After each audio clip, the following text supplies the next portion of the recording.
There we go. Alrighty. Howdy guys, and actually let me turn down the volume real quick.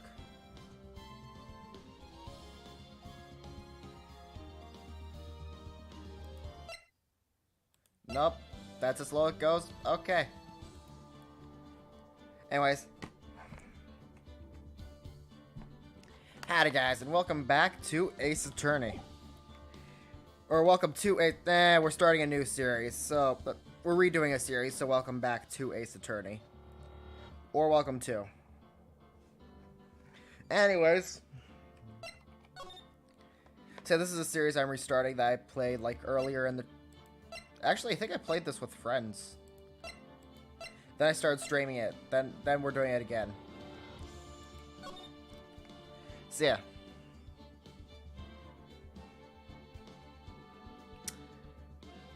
So welcome to Ace Attorney. And I didn't think through how I'd start the stream. I did not think this through at all. Anyways, oh. We're just gonna start the game. You know? Damn it, why me? I can't get caught. Not like this. I've gotta find someone to pin this on. Someone like him. I'll make it look like he did it. Bit rude, isn't he? August 3rd, 9:47 a.m. District Court Defendant Lobby Number 2. Boy, am I nervous. Right. Hiya, Chief. Whew, I'm glad you made it on time. Well, I have to say, Phoenix, I'm impressed. Not everyone takes on a murder trial right off the bat like this. It says a lot about you, and your client as well. Thanks. Actually, it's because I owe him a favor. A favor? You mean you knew the defendant before this case? Yes. Actually, I kind of owe my current job to him. He's one of the reasons I became an attorney. An ace attorney. Well, time to illustrate. I want to help him out any way I can. I just really want to help him. I owe him that much.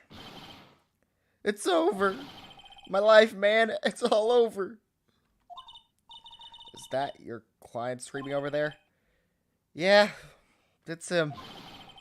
Death, despair. Oh, I'm gonna do it. I'm gonna die. It sounds like he wants to die. Yeah. Nick? Hey there, Larry. Dude, I'm so guilty. Tell them I'm guilty. Give me the death sentence. I ain't afraid to die. You want to chill out a little, buddy? What's wrong, Larry? Oh, it's all over. I'm finished. Finished. I can't live in a world without her. I can't. Who took her away from me, Nick? Who did this? Wow, I sound like a really bad off-brand Shaggy right now. Oh, Nick, you gotta tell me who took my baby away. I sound like I'm trying to do a Shaggy impression and I'm failing badly. The person responsible for your girlfriend's death. The newspaper says it was you. My name is Phoenix Wright. Here's the story. All about how my life got turned flipped upside down. My first case is a fairly simple one. A young woman was killed in her apartment at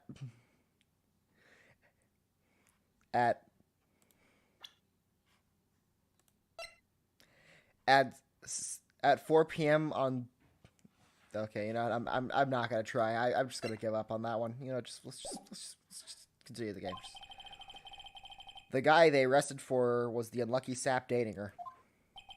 Larry Butts. My best friend since grade school. Our school had a saying, when someone smells, it's usually the butts. When something smells, I'm dumb. In the 23 years I've known him, it's usually been true. He has a knack for getting himself in trouble. One thing I can say, though, it's usually not his fault. He just has terrible luck. But I know better than anyone that he's a good guy at heart. Aw, still doesn't change the fact that he's being put on trial for murder, but you know, at least you believe in him. That, and I owe him one, which is why I took the case, to clear his name. And that's just what I'm gonna do.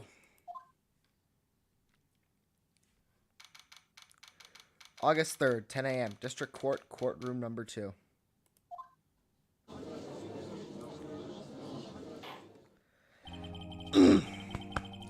Court is now in session for the trial of Mr. Larry Butts. The prosecution is ready, Your Honor. The defense is ready, Your Honor.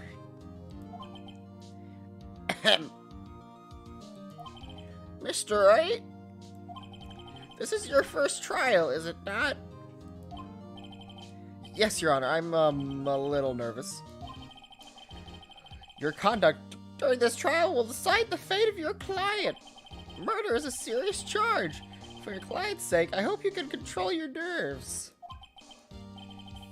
Thank you, Your Honor.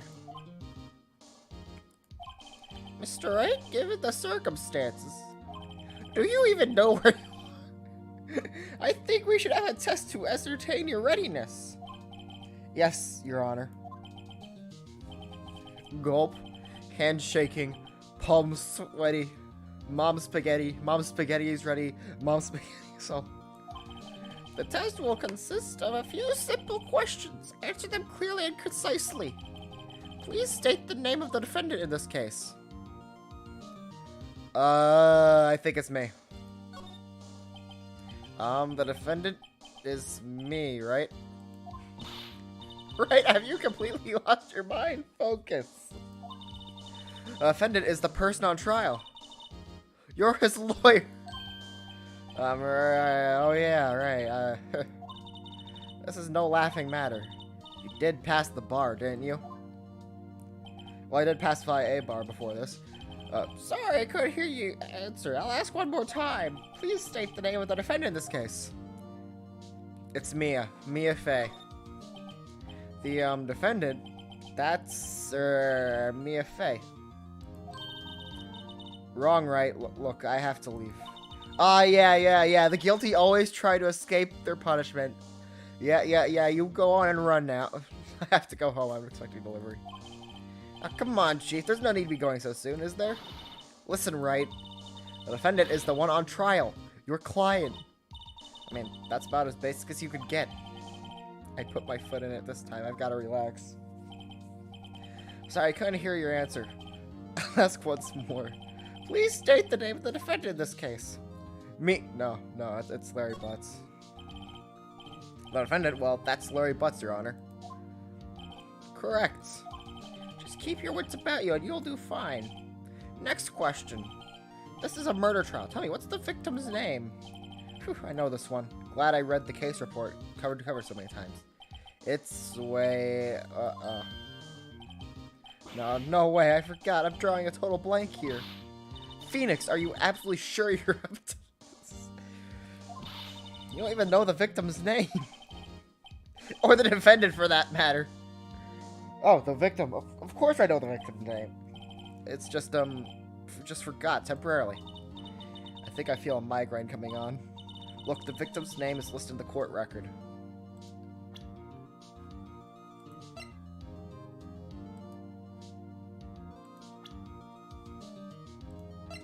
Yep.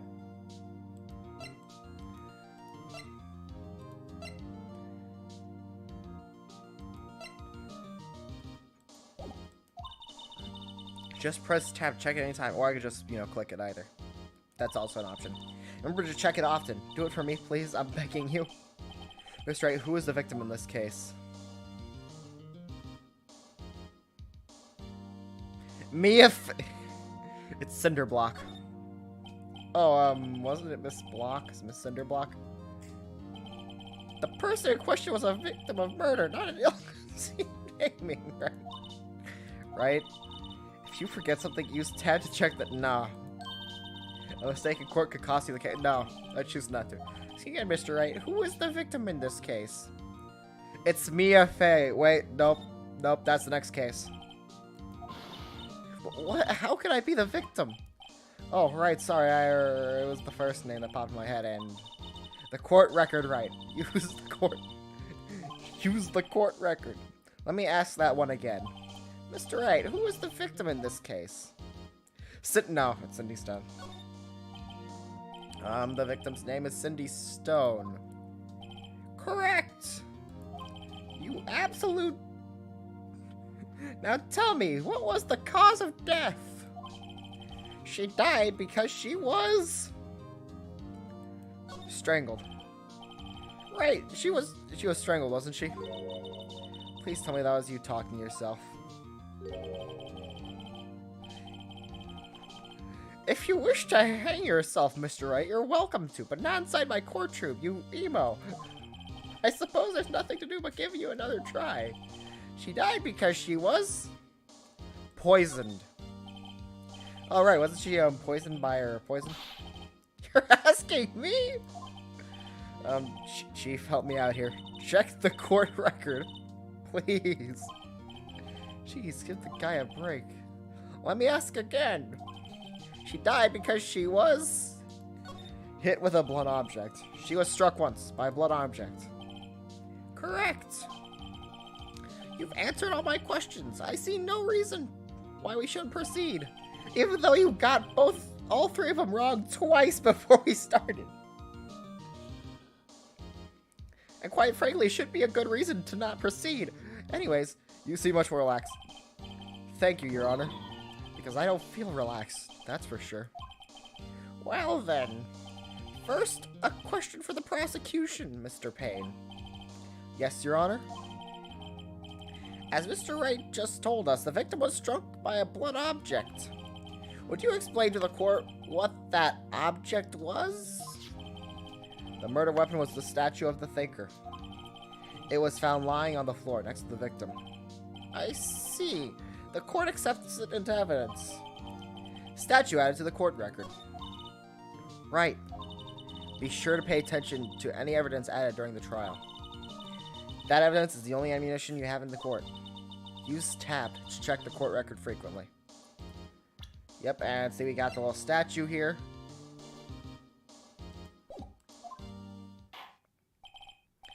Mr. Payne, the prosecution may call its first witness. The prosecution calls the defendant, Mr. Butts, to the stand. Chief, what do I do now? Pay attention. You don't want to miss any information that might help your client's case. You'll get your chance to respond to the prosecution later, so be ready. Just hope he doesn't say anything unfortunate. Oh. If only. Uh-oh. Larry gets excited easily. This could be bad.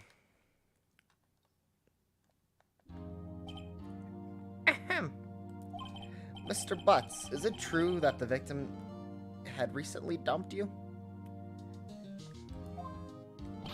Hey, watch it, buddy. We were great together. We were Romeo and Juliet, Cleopatra and Mark Antony. Didn't they all die? What's it to you? I think I skipped a... Yeah, I can't go back. Never mind.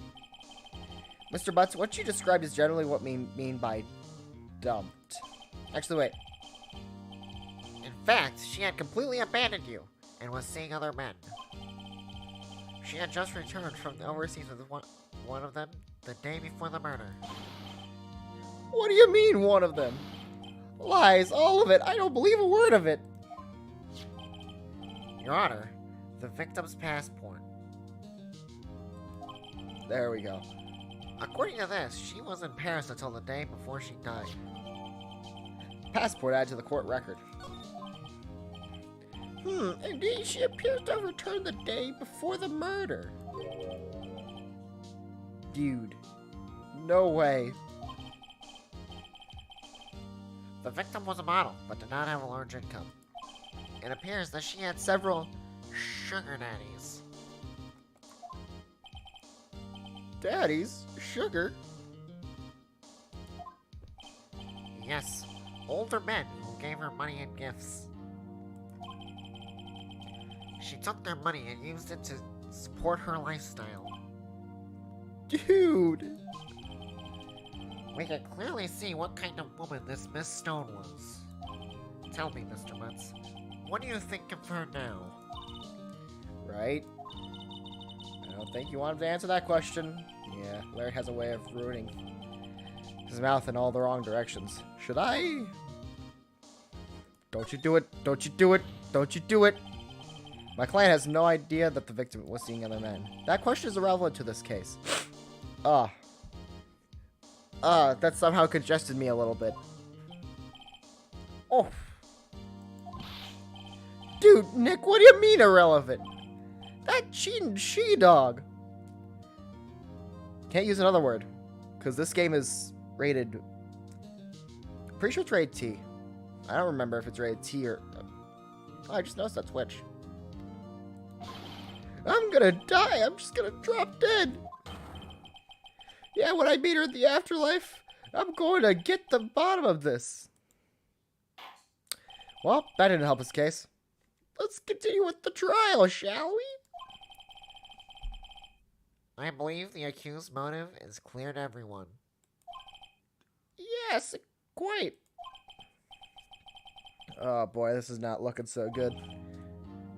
Next question. You went to the victim's apartment on the day of the murder, did you not? Well, did you or did you not? Well, maybe I did, maybe I didn't. Wait, what do I do? Don't you do it. Don't, no quarter. No quarter. Why, like a dog? Well, you see, it's like this. I don't remember. You don't remember. Well then, we'll just have to remind you. I got a bad feeling about this. We have a witness that can prove he did go to the victim's apartment that day. Well, that simplifies matters. Who is your witness? The man who found the victim's body. Just before making the gruesome discovery. He saw the defendant fleeing the scene of the crime.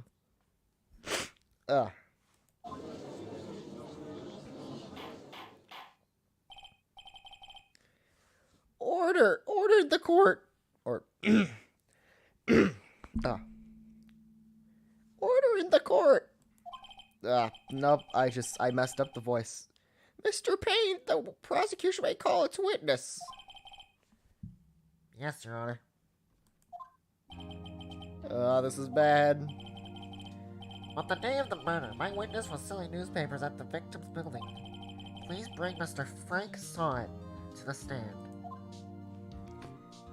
Get it? Saw it. Saw it. He saw it.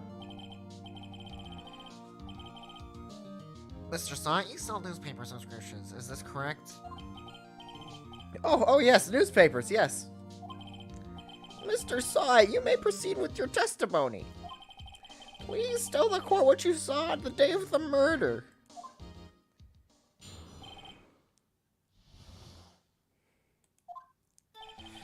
I was going door to door, selling subscriptions when I saw a man fleeing the apartment. I thought he must be in a hurry because he left the door half open behind him. Thinking it was strange, I looked inside the apartment.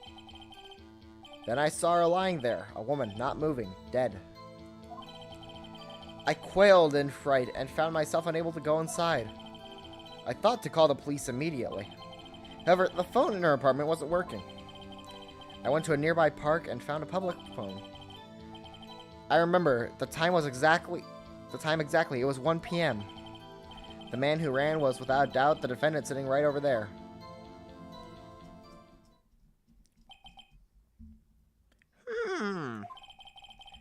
Larry, why didn't you tell the truth? We told him not to tell the truth. I can't defend you against the test. We literally told him not to do it.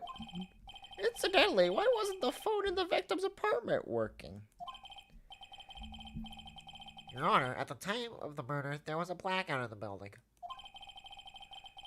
Aren't phones supposed to work during a blackout? Yes, Your Honor. However, some cordless phones do not function normally. Cordless? Cordless. A cordless phone doesn't function normally. Out of the cordless one. The phone that Mr. Saw used was one of those. Your Honor, I have a record of the blackout for your perusal.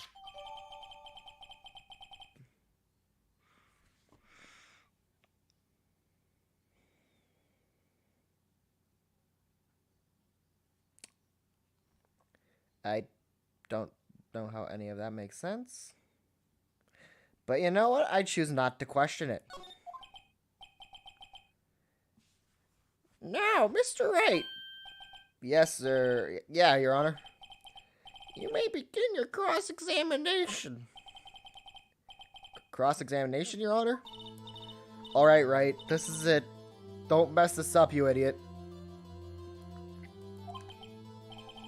What exactly am I supposed to do? Why, you expose the lies in the testimony the witness just gave. Lies? What? He was lying?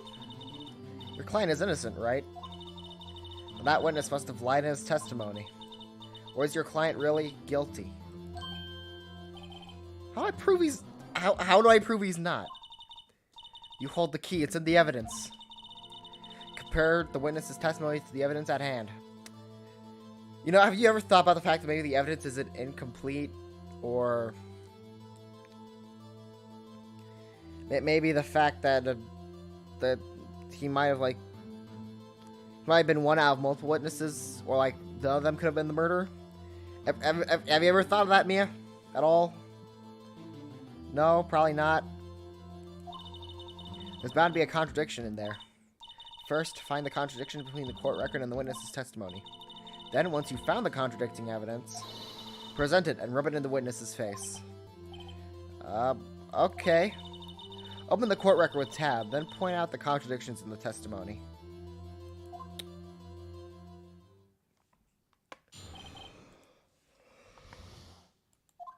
Alright. Present. No. Let's see.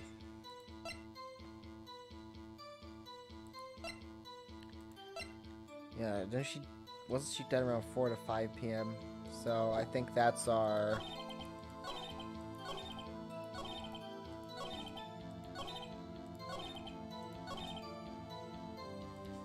Yeah, she wouldn't be dead yet.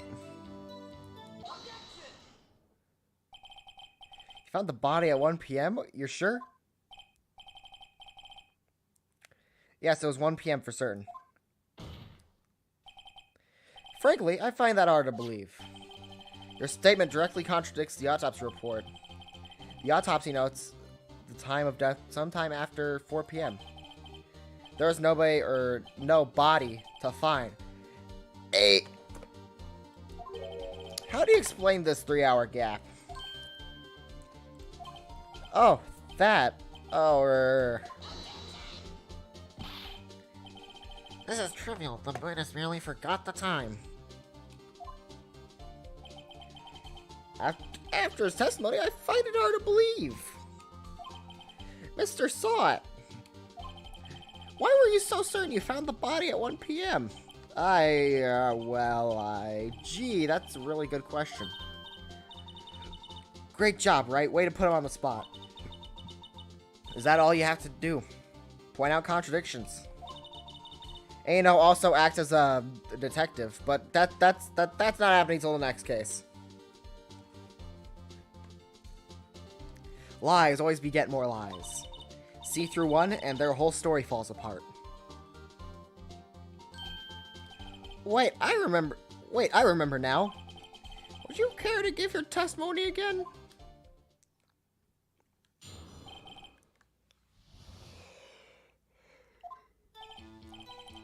You see, when I found the body, I heard the time. There was a voice saying the time. It was probably coming from the television. Oh, but it was 3 hours off, wasn't it? Guess the victim must have been watching a video of a taped program. That's why I thought it was 1 p.m. Terribly sorry about the misunderstanding. I see. You heard a voice saying the time on tape program. Mr. Wright, you may cross-examine the witness. Right. You know what to do. I've got this one.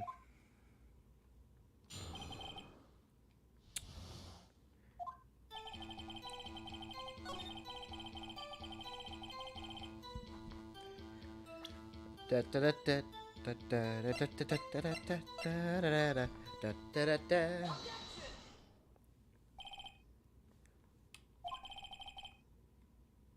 prosecutor said the blackout was...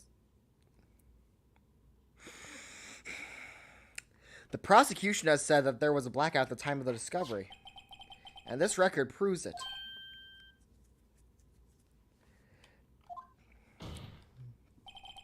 You couldn't have heard a television or a video. You goofy little guy, you.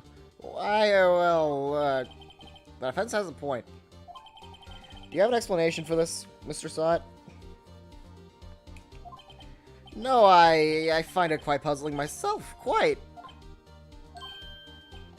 Wait. I remember now. Mr. Sot. The court would prefer to hear an accurate testimony from the very beginning. These constant corrections are harming your credibility. And you seem rather distraught. My apologies, Your Honor. It must have been the shock of finding the body. Very well, Mr. Sot. Let's hear your testimony once more, please.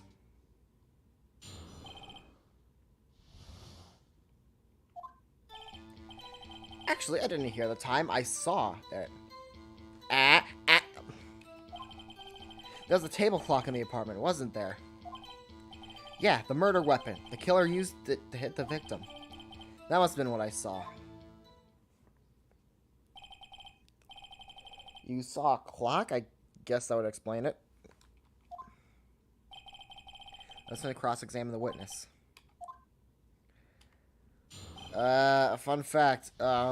This man capping hard.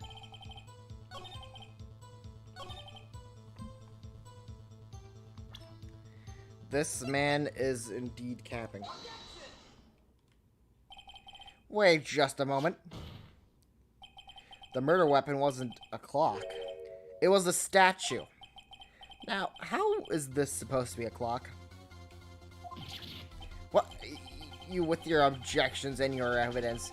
Just who do you think you are? A lawyer. No, answer the question, Mr. Sot. Hey, I saw it there, okay? That's a clock. Your Honor, if I may. Yes, Mr. Payne? As the witness stated, this statue is indeed a clock. The neck is a switch. You just tilt it, and it says the time out loud. As it doesn't look like a clock, I submitted it as a statue. My apologies. I see. So the murder weapon was a table clock after all. Very well, Mr. Wright. It appears that the witness's testimony was correct. This is a clock. Do you have any problems with this testimony now? Yes. Never back down. Double down. Double down. Double down. Your Honor, there's a gaping hole in the witness's testimony. The only way he could have known the weapon was a clock is to hold it in his hands. Yet, the witness testified that he never entered the apartment. Clearly, a contradiction. Indeed. The witness knew it was a clock because... he knew the no, he went into the apartment. I'm not gonna do the joke answers because that actually counts against us now. You're lying. You were inside the apartment on the day of the murder. Oh yeah? Prove it. Prove I went in there. I'll do better than that. I can prove you were the one who killed her. You struck her with the clock, and the shock of the blow triggered the clock's voice. That was the sound you heard. Order in the court. Intriguing. Please continue, Mr. Wright. Yes, Your Honor. Mr. Sot, the sound must have left quite the impression on you. Understandable, since the murder weapon spoke just as you hit the victim. That voice was burned into your mind. That's why you were so certain about the time. What is the meaning of this? The meaning is that he's a murderer. This is all baseless conjecture. Baseless? Just look at the witness's face. Look at how ugly he looks. Ugly looking man. Would the witness care to elaborate? Did you strike the victim with the clock? I never. Look, the clock. I heard. No, I saw. I saw. Ah! Ew. Gross. Shut up. I hate you. It was him, I tell you. I saw him. He killed her and he should burn. Burned. Give him death.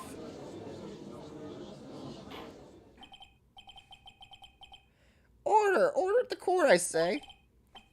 Your Honor, a moment, please. There isn't a shred of evidence supporting the defense's claims. Mr. Wright. Your Honor, you should claim the sound of the witness heard came from the clock. Do you have any evidence? The whole case is riding on this, if I think it through carefully.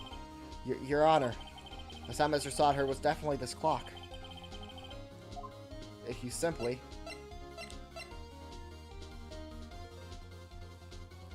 try sounding the clock, yes. Let's sound the clock now, here in this court. Go on, do it, coward. You won't. Your Honor, may I have the clock? I asked the court to listen very carefully, and I tried to maneuver my fingers around the bloodstain on the clock. I think it's 8:25. That certainly is a strange way to announce the time. Well, he is the thinker, after all. So, we've heard the clock. What are your conclusions, Mr. Wright? Mr. Payne, can you tell me what time it is now? It's 11:25.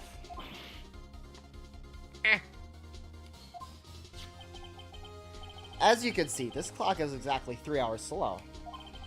Precisely the discrepancy between Mr. Sod heard and the actual time of death.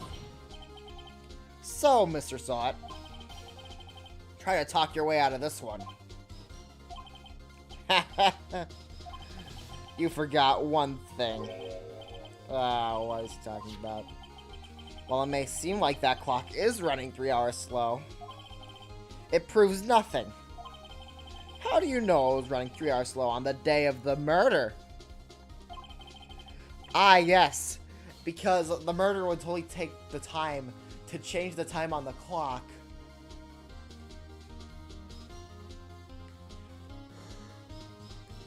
After committing murder, even though he did not have time to, do anything like, I don't know, hide the body?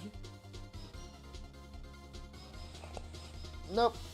Totally makes sense. If you can't prove that, you don't have a case. He's right. How am I going to prove that? Oh, I was so close. Mr. Wright, it seems you lack the critical evidence to support your claim. Yes, Your Honor. This means I cannot indict the witness. Unfortunately, this ends the cross-examination of Mr. Frank Sawit. I come all the way down here to testify, and look what happens. You treat me like a criminal. A criminal! You lawyers are all slime. I almost had him. Sorry, Larry. I failed you. There's nothing I can do about it now. Not so fast, Mr. Sawit. Chief? Listen up, Wright. Don't throw this one away. Not like this. Think. But Chief, it's over. I can't prove the clock was slow on the day of the murder. Nobody can prove that. Well, yes. But that doesn't mean you can't still win. Mia really just said to try random bullshit go. You know what? Don't waste time about doubting the facts. Assume the clock was 3 hours slow and think through it. Ask your question. Why was the clock 3 hours slow? Figure out the reason and you'll have your proof. Right? Can you think of a reason to why the clock would be 3 hours slow? No. But plot requires I say yes, so I guess I'll say yes. Due to plot reasons.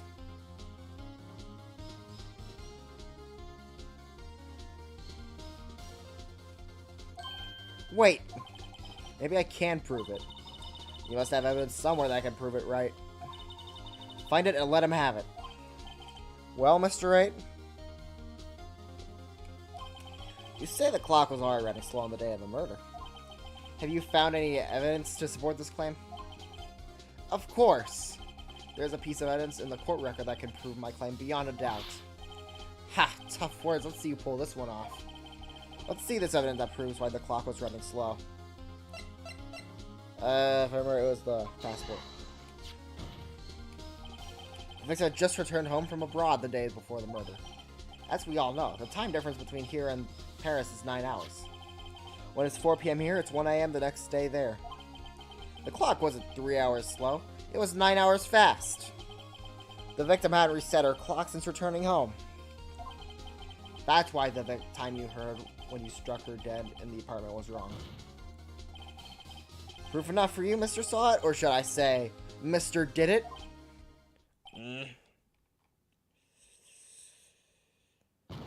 Yep, just gotta collapse. Start from, probably is having a seizure. Don't, order, I say. Hopefully that, actually got like an ambulance or something and like took him out. Hopefully it's not just like seizing up on the floor. Well, this case has certainly turned out differently than we all expected. Mr. Payne, your witness? He was arrested and has been taken away, Your Honor. Very well.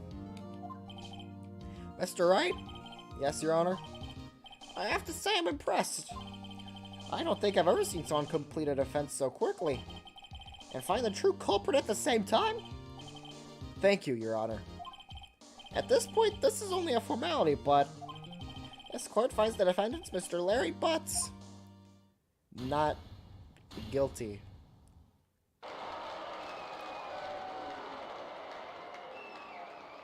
Yeah, buddy. And with that, this court is adjourned.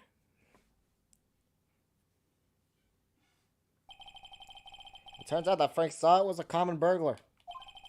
He posed as a newspaper salesman to check and see when people were out of the house. That day, when Larry went to her apartment, the victim wasn't home.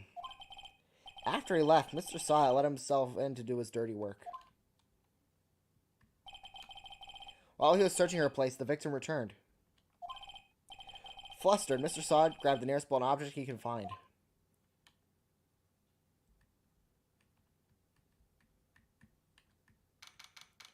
August 3rd, 2:32 p.m., District Court Defendant Lobby. Whew, I still can't believe we won. Right, good job in there. I'm surprised you somehow pulled it off with your literal 0.5 brain cells. Thanks, Chief, I owe it all to you. Not at all, not at all. You somehow won. Literally, how did you win? You couldn't even figure out the victim's name. It's been a while since I've seen a trial end in such a satisfying note. I've never seen the Chief looking this happy. If she's this glad, imagine how Larry must feel. My life is over. Larry, you're supposed to be happy. What's wrong? Oh, Nick. Don't worry about me. I'll be dead and gone soon. We'll all soon return to the dirt and return to the worms, eventually. Within at least 100 years. The world will end in a fiery explosion. Good. Wait, no, I mean bad. That's bad. Larry, you're innocent. The case is closed. But my Cindy Wendy's gone, man. Gone forever. Larry, she wasn't... Nah, never mind. Congratulations, Harry. Harry? Yes, you. I can practically see the headlines now. Harry Butts, innocent. Thanks. I really owe you one. I won't forget this ever. Let's celebrate. Dinner? Movie? My treat. Oh, no, I couldn't. Hey, I was the one who got you out of the hook. Oh, hey. Here, take this. It's a present. A murder weapon for me? Wait, wasn't this... Yeah. Actually, I made this clock for her. I made one for her and one for me. Really? You? You made this? Well, thank you. I'll keep it as a memento. Yo, Nick. Can you believe it? I was so into that chick. And she was just playing me for a fool. Don't that make you want to just cry? Dude, the water level's rising. You're crying, so please help. Larry. Are you so sure? Excuse me? I think she thought quite a lot of you in her own way. Nah, you don't need to sympathize with me, it's okay? Oh, I'm not just sympathizing, really. Isn't that right? Don't you have something that can show your friend? Something that can prove how much she felt about him? Oh, I know exactly what I'm gonna show him.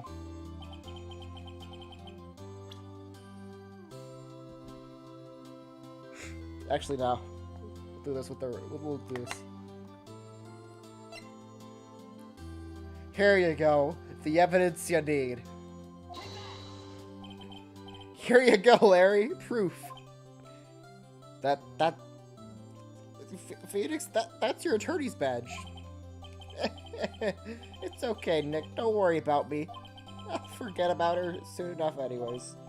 Look, I'm gonna head home. Thanks a ton. Guess that wasn't the right thing to show him. Oh, I mean... Right? I hope you see the importance of evidence now. Also, hopefully you realize things can change depending on how you look at them. People, too. We never really know if our clients are guilty or innocent. All we can do is believe in them. And in order to believe in them, you have to believe in yourself. Believe in the you that believes in me. Or no, believe in the me that believes in you. Right? Listen. Learn. Grow strong. You gotta remember what you're fighting for, Yugs. Well, I think our work here is done. Shall we be off? Yeah, I guess so. Say, how about dinner on me? We'll drink a toast to innocent butts. Yeah. Oh, speaking of Harry. You were saying part of why you became a lawyer was because of him. Yeah, part of at least. You have to tell me more sometime. Maybe he overdrinks? And so my first trial came to a close. Larry slapped me on the back and said, "Gee, Nick, it's good to have friends. But I'm pretty sure he's not going to pay us, unless you count the clock he gave Mia." He's not going to pay me. Not even via hobo economy, like trading. He's not even going to barter. I didn't know it then. But that clock was soon going to be at the center of another trial, of an incident. And my promise to tell the chief about me and Larry would never be one promise that I would be able to keep. Would be one I'm just gonna sit here and just feel dumb.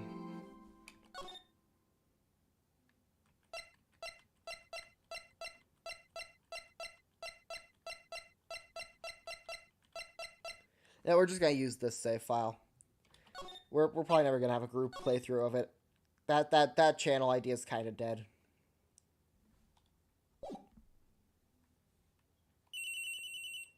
Bring, bring. Beep. Hello? This is Maya. Hey, Maya, it's me. Mia? What's up? You haven't called in a while. Sorry, I've been so busy. How have you been? Well, lonely, and it's all your fault. Nah, I'm just teasing. Ah. Man, my eyelid was real itchy. Ugh. Nah, I'm just teasing. I've been great. I'm finally getting used to having my own place. That's good to hear. Actually, I'm calling because I have a favor to ask. I know. You want me to hold evidence for you. Sharp as always. There's a lot of buzz about the upcoming trial. I just don't feel safe keeping evidence here. I gotcha. So, what is it this time? It's a clock. A clock? Yeah, it's made to look like that statue, the Thinker. And it tells you the time. I thought you might like it. You always liked toys. Hey, I'm not a little girl anymore. Now, you know I'm only teasing. I should probably tell you, the clock isn't talking right now. Huh? It's not working? That's lame. I had to take the clockwork out, sorry. I put some papers inside it instead. Papers? Is that the evidence then? Well, there's a possibility that might turn out that way, yes. Cube coming by the office tonight, say around 9 o'clock to pick it up. I'll be in the pre-trial meeting until then. Okay, sis. But I expect dinner, something good. Like burger. I could really go for a good burger. Okay, we'll hit the usual joint. Alright, it's a deal. Okay, sis, see you soon. Yep. I'll be waiting, Maya. Conversation recorded, September 5th, 9:27 a.m.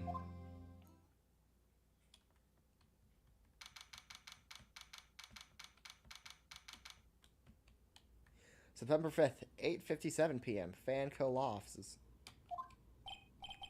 Now, Miss Mia Fey, I'll take what's mine, the papers. I'm sorry, but I can't give you what I don't have. Miss Mia Fey, you are a poor liar.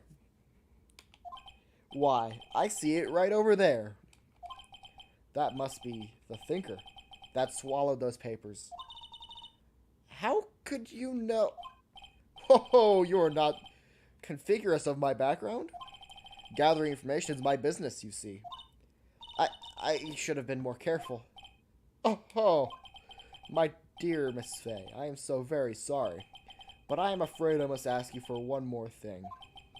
Your eternal silence. Farewell, Miss Fey. Ouch. Bonk. Man, I wonder who the murderer is. I really wonder. Red, white, blue. USA. USA. US. September 5th, 9:08. Fanco Law Offices.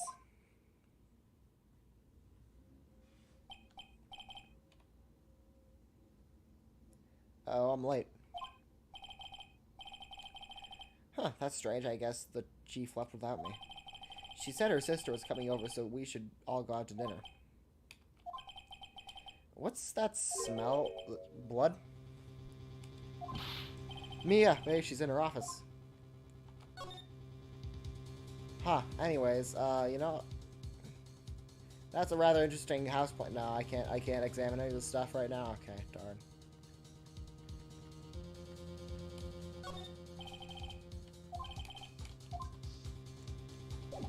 I want to investigate. That smell. Blood. Sis. Someone's there. It's the murderer. Get her. Get her. Chief? Chief? Chief.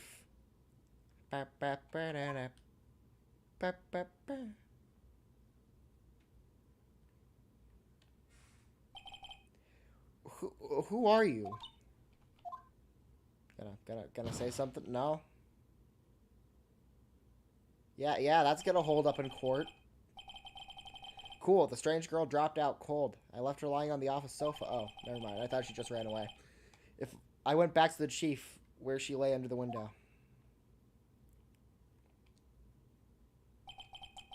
Her body was still warm.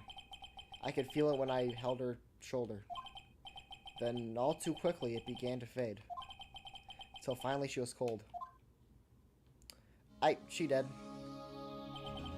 Chief. Large building right across from the office. The Gaywater Hotel, nice, luxurious place. Chief. It's hard seeing her like this, but if there's any clues here. She was struck on the head with a blunt object. She probably died instantly. The Thinker's lying next to her must have been the murder weapon. Think I had the court record. There's some glass shards near the chief's body. Must be pieces of the glass light stand, lying broken in the back room. Glass shards add to court record. Nothing else that seems like a clue here. A piece of paper? It must have fallen from Mia's hand. What could it be? What? Painful look, but I have to for Mia's sake.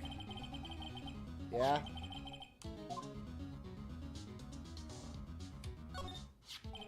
Looks encrusted with dried blood.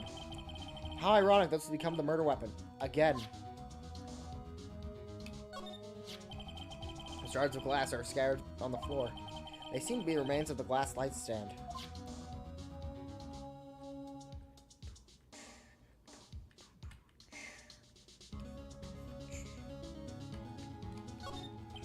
There's the chief's chair. A simple, functional design. It feels pretty good to sit in, too.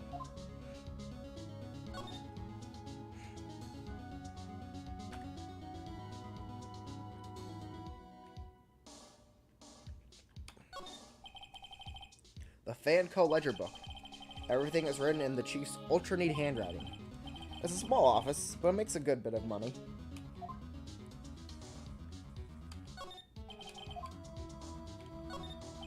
Surprisingly, the chief was never good with machines.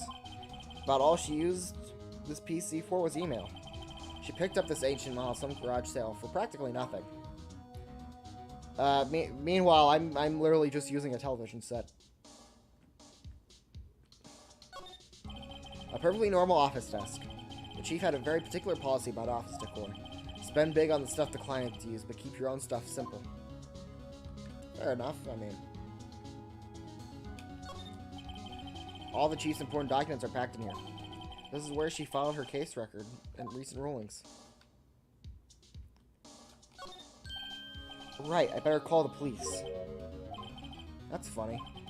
A few of the screws on the receiver are missing. Looks like someone was halfway through taking it apart. Police! Please, come quick! What was that? Coming from the window? She's staring right at me. She's holding a phone in her hand.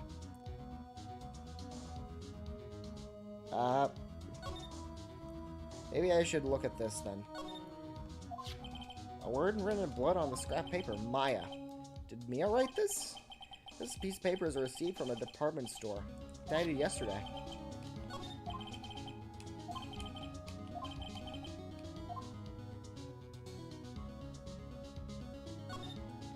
Let's look at the phone again. The phone receiver is missing a few screws. I'd better not use it.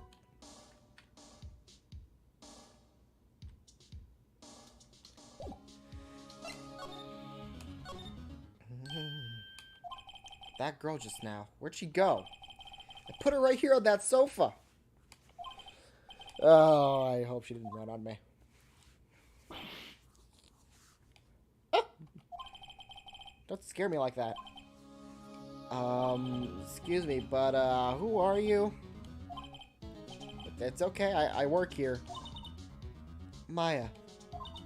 Maya Fey. Maya Fey? Oh. So Mia was written this girl's name. Maybe I should show her the receipt. I never thought there'd be a use for evidence like this outside the courtroom. Anything to say about the office? A small writing desk cluttered with office supplies. You couldn't cram more legal books in here, even if you want to. Few can gaze upon the shelves without feeling insignificant. The reception desk. I usually sit here.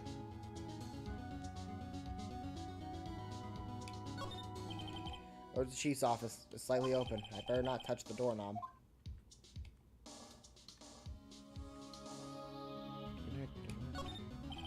A large painting. I guess you'd call this modern art. I, on the other hand, call it a mistake. Yikes. The sofa is for clients. It's leather. A real luxury model. Alrighty, what do you got to say, Maya? What happened? She seems to be in shock. I don't want to disturb her, but I have to know. Excuse me. Can you tell me what happened? I came in, the room was dark. And sis, was already dead. So, you're the chief's sister. I'm her younger sister. And you were here visiting this late night? Yes, she said she wanted me to keep some evidence for her. Evidence? Yes, it was that clock. It was the thinker. Okay. So anyways, you want to see my attorney's badge? Sorry, I've never seen that before. About the thinker. The thinker? That was... Oh, sis. Oh, I just made the little girl cry. Cool. I shouldn't have asked her about the murder weapon. Shards. This was lying next to the chief. I know, I saw it there too. I thought they might be pieces of the light stand. Maybe. Never heard of a glass light stand before. Cool, so can you explain this? Before Mia died, she wrote a message with her own blood. She wrote in the back of this receipt. That's my name. Why? Why would she write my name? Please just calm down. Why would Sis might write my name? No, I've done it. Yep, this is the police. Whoop, whoop. That's the sound that I make. Whoop, whoop. This is the police. Sound like they're coming this way. Nope, I think they've already came in. Alright, I'm Detective Dick Gumshoe, see? Alright, I'm Detective Dick Gumshoe, see? Gumshoe, one name. We received reports from the building across the way, see? Got a person saying they saw a murder. It must have been the woman I saw. Anyway, I don't want either of you moving 1 inch, okay? Great, just great. Maya, wait, she wouldn't have... Nah. Whoa. Excuse me. Does the word Maya here mean anything to you? That's my name. What? The victim drew this here note with her own blood, see? With her dying breath, she wrote down the killer's name. Killer? I'm not... Case closed. You're coming down to the precinct, ma'am. What? And then we never saw her again. Mia's younger sister, Maya, was arrested on the spot. I was taken in for questioning and didn't get out until the next morning. My eyes were heavy, but I couldn't sleep. I sat around, waiting for visiting hours to begin at the detention center. I had to talk to Maya as soon as possible. September 6th, 9:07 a.m. Detention center, visitor's room. Wow, they have poor Maya locked up in here like a criminal. Oh. It's you, the lawyer. Good morning. Good morning. You look so tired. Are you going to be my attorney? Well, that's what I wanted to talk to you about. I mean, it's your... Sorry, not a chance!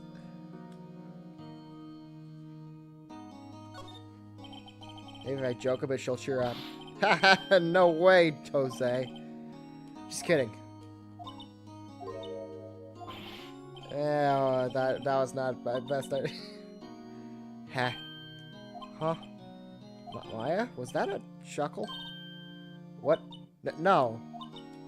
It wasn't very believable, was it? Not really. I'm sorry. I just thought since you made a joke. Please don't mind me. You're doing just fine. Who's trying to... Oh, yikes. I knew it. No one will believe me. What? Even you, when you found me in the office, you looked at me like I had done it. No, I'm pretty sure we looked at you because we were confused what a little girl was doing at a murder scene. Did I look at her like that? No, I never thought. It's okay, I understand. And I've also heard about you. Heard? Heard what about me? I was talking to my sister on the phone the other day. Today was my junior partner's first time in court. Wow, really? How'd that go? It was quite the scene. Honestly, I was on edge the whole time. It's been a while. So, he crashed and burned? He's a genius. Well, those strike fear into the hearts of evil types. Really? The only thing he's lacking is experience. Huh, sounds like it was fun. Well, I know who to go to if I ever get in trouble now. I don't know, Maya. I think you might want to wait. Give him 3 more years. That is, unless you want to be found guilty. That's what she said. I'm sorry. Didn't mean to insult you. No, it's okay. That's true, I guess. But at the same time, I can't just sit by and watch. When I think of the person who did this to Mia. I know. Alright, let's check out your little cell here. Got a camera. Smile for the camera. Got some bars. Let's... every single time a new person in the detention center, they have something new for the guard to say, so I'm just gonna... This guard monitors the visitor's room. He hasn't moved an inch. A real pro, this guy. They always have like something a little funny to say. We're gonna definitely check that every time there's one in the visitor's room. Alright. There's something I've been wanting to ask you. Yes? What's with that outfit? Oh, this? This is what an acolyte wears. It's my uniform, you could say. Acolyte, like people in religious training? What is it you do? Would you like to talk about our Lord and Savior? No, she... That'd be funny. Oh, it's nothing strange, really. I'm a spirit medium. In training. Ah, yeah. No. It's pretty normal, honestly. Pretty sure that qualifies as strange. Day of the crime. Could you tell me about the day of the murder? Yes. Let's see. That morning, I got a call from my sister. She wanted me to hold on to a piece of evidence for an upcoming trial. Evidence? Yes, that clock shaped like the Thinker. The one Larry made. How could that have been evidence in a case? Right. She said it was something about that. I remember. You want to hear it in her own voice? Her own voice? Yes. I'm pretty sure our conversation is on my cell phone. You recorded it? Yeah. I forgot how to delete those things. So, you say you have a conversation with your sister on your cell phone. Let's hear it. Right. Oh. I just remembered the detectives took my cell phone. Sorry. Alright. Next time I see Detective Gumshoe, I'll ask for it. I'll write you a note so you don't forget, okay? Sure, thanks. Maya's memo added to the court record. Alright, so could you tell me about the... Alright. I'm getting used to it. Let's see. That morning I got a call from my sister. She wanted me to hold the Thinker clock Larry made. It practically qualifies as a serial murderer by now. So then when did you arrive at the office? It was right around 9 o'clock. The lights were off and I could smell blood. That's when I found her, my sister. Thanks, Maya. That's all I need to hear for now. I lied. I actually need to hear more. So you're an acolyte, or medium in training. That's right. The Fae family, especially the women, have always been very sensitive to the spirit world. Wait a second, you said the Fae family? So Mia was into this stuff too?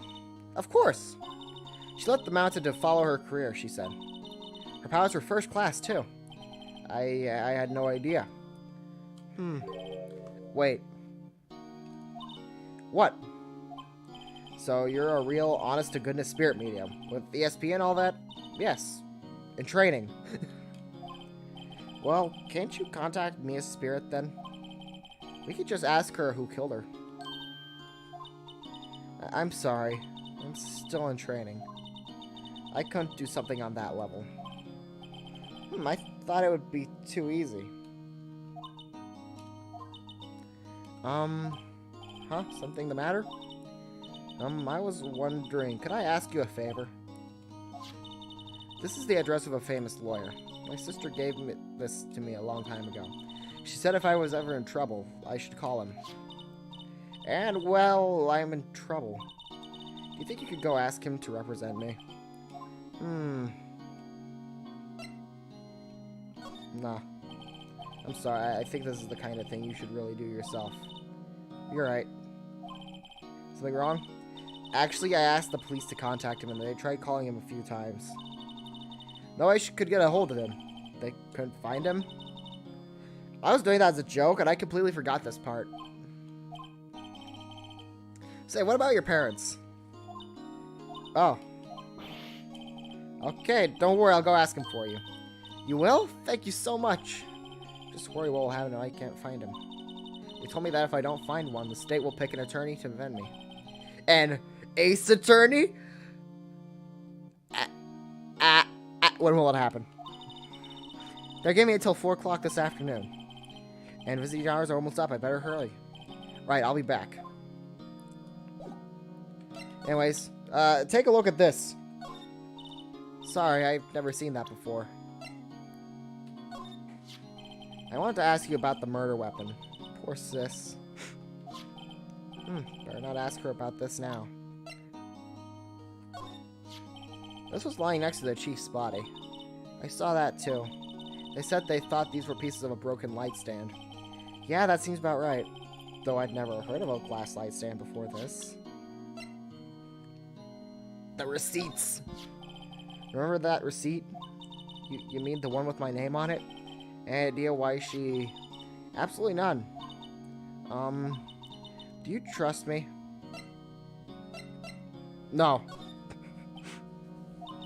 I didn't think you'd believe me. You're just like the detective. I'm sorry. I just don't like lying to people to make people feel better. But it doesn't mean that I decided you did it. So you seem so lost at the crime scene. You're trying to make me feel bad for a joke, are you? Anyways, your memo. I want to ask you about your cell phone. That detective took it when they brought me in. So Gumshoe took it. I have to try and get it back next time I see him. I'm just gonna go. The office is filled with police officers. They're all busy searching for clues. Hey, you there! This is a crime scene, pal. No trespassing. Sorry, don't I know you from somewhere? Wait, you're that Butts guy, aren't you? No, Phoenix Wright. How could anyone mistake me for Larry? I guess I got the name, I guess I got the wrong name, Mr. Wright. Sorry about that. That Butts guy, he was a killer, and you're no killer, right? He was proven innocent. Right, and you were... Detective Seduce Shoes. Seduce Shoes, wasn't it? That's me. Don't step on my blue Seduce Shoes. Wait, that's a song, pal. My name's Dick Gumshoe. Wait, that's Detective Gumshoe to you, pal. Anyways, I got the name, right? And don't go calling me Dick. Hey, Dick, get over here. Yes, sir. Be right there. You're a lawyer, right, pal? You got some business here? You better do it quick. Whew, he thinks I'm Maya's lawyer. Let's just, do a bit of examination. The sky is blue and so am I. There's that hotel right across the way. Yeah, that hotel is still there. Mia's favorite potted plant. I remember it had this bizarre name no one could ever remember. Cordyline stricta, pal. What was that? An old movie poster. Apparently, this was the first movie that made Mia cry when she saw it. I have to check it out one of these days. Mia's desk. Perfectly clean, as always. The only thing it's missing is Mia. There's a horrendous amount of legal books here. Scariest still is that Mia probably read all of these. Mia. About Miss Faye. Did you do an autopsy? You want to know what the results are, eh? Now, don't you look at me like that, pal. It's no use. She might have been your boss, but that doesn't mean you get any special treatment. Alright. You can see the report, but that's all. Autopsy report added to the court record. About Maya. Yeah, I'm looking forward to the trial. Sorry, pal, but this is one trial you are going to win. Why do you say that? The city's prosecutor, Edgeworth, is on the prosecution. The city's put...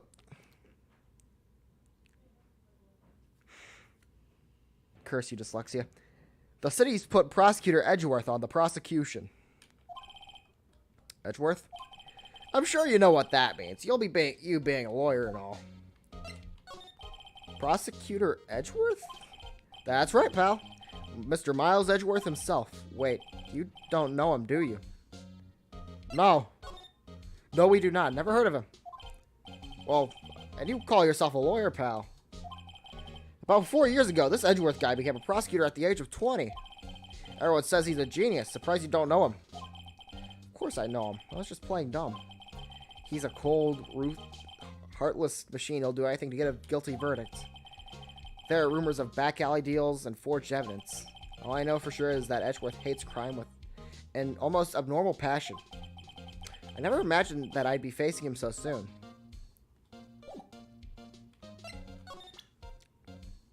Anyways, look at my badge. What's that? Sorry, pal. I got no info for the likes of you. Thinker statue? I was wondering, do you know anything about this? That statue? That's the murder weapon. Huh? He thinks the clock is just a statue, too? I'm starting to wish I'd never seen this thing.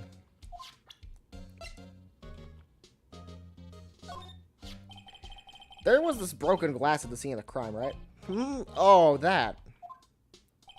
Seems like the glass stand next to the victim fell over. The glass stands were pieces of the broken stand. There was a piece of paper next to the victim, wasn't there? Yeah, the one with the killer's name written on it. Are you sure that Mia wrote it herself? Given the condition of the writing? It's hard to say if it's her handwriting or not. So there's no proof that Mia wrote it. I was wondering, did you see Maya Faye's cell phone? Oh, that. I have that. Do you think you could give back? Sure, I mean, wait a second, pal. Tricky lawyer. Oh, he's on to me. Nope. Lie to her teeth. Lie to her teeth. Don't give him no info. Always keep him guessing. Always keep him guessing. Something the matter? Oh, no, that carrying strap on the cell phone. This? It says the Steel Samurai Warriors of Neo Tokyo. The Steel Samurai. That an action hero on TV? Yeah, you see, that strap is a collector's item. She was worried it might get lost if it went down to the precinct. That what she said? Yes. Okay, pal. I wrote down all the numbers she called anyways. Here you go. Seems you didn't notice the recorded conversation. Maya's cell phone received from Detective Gumshoe. Check the court record to hear the recorded conversation. I guess I've asked all the questions I need to. You all done, pal? Yes, thank you. I'll be heading out now. Oh, wait. One more thing I wanted to mention to you. I don't suppose you're planning on talking to that witness. Anyways, you better not. No influencing the witness with your lawyerly ways, pal. Come to think of it, I had completely forgotten about her. The witness? Yeah, Miss April May. I'm sorry about this, but I can't tell you anything about her. Well, you just told me your name, Miss May, huh? So you've sent her home already, then? You're trying your lawyerly tricks on me now. She's not going outside her room until the trial. So she's still in her hotel across the way. Guess I should know better than to try to get a detective to leak information. You got that right, pal. I'm trying to pay a visit to Miss May. Mia, what's up? You haven't called in a while. Well, actually, there's something I want you to hold on to for me again. Again, what is it this time? It's a clock. It's made to look like the statue, the thinker, and it tells you the time. I should probably tell you, the clock isn't talking right now. It's not working? That's lame. I put the clock where it down. I put some papers inside of it. Papers? Is that the evidence then? I'll leave that one up to your imagination. See you tonight. Is there anything to say about the phone? If you didn't notice the recorded conversations. Yeah, anything to say on the autopsy? Thanks for this. Don't mention it, pal. When it comes to dealing with lawyers, fight fair and square is our motto. I I don't know how I feel. Seeing everything written up like this makes me its death seem so routine. Well, you got nothing else to say? No? Alright, let's go to Grosberg Law Offices. September 6th, Grosberg Law Offices. According to the receptionist, the big boss is out. She couldn't say when he'd be back. Must be hard to keep a track of everything when you're a famous lawyer. Not to mention, run an office like this. I guess I'll just have to come back later.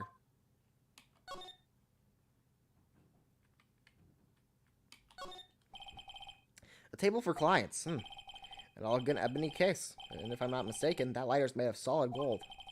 Even I can tell when someone here's got money to burn. An expensive potted plant. No idea what kind of plant it is, but it's probably the most expensive one available. That peg has been bugging me ever since I stepped in here. The oil paint is so thick it's practically giving me a stuffed nose. I'm sure the price is nothing to sneeze at either, for that matter.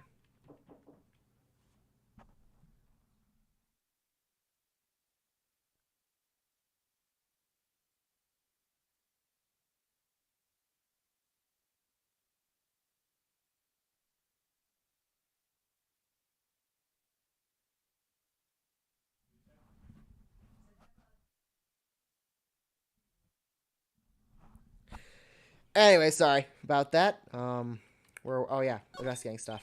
A solid mahogany desk.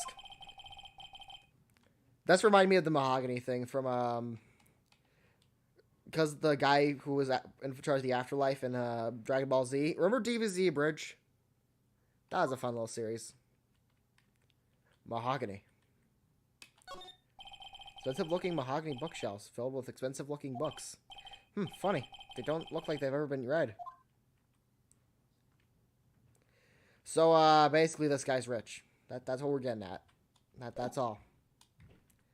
I guess we're moving out. Gatewater Hotel. September 6th, Gatewater Hotel, room 303. Well, hello there, handsome. Hi. Smooth, right? It's real smooth.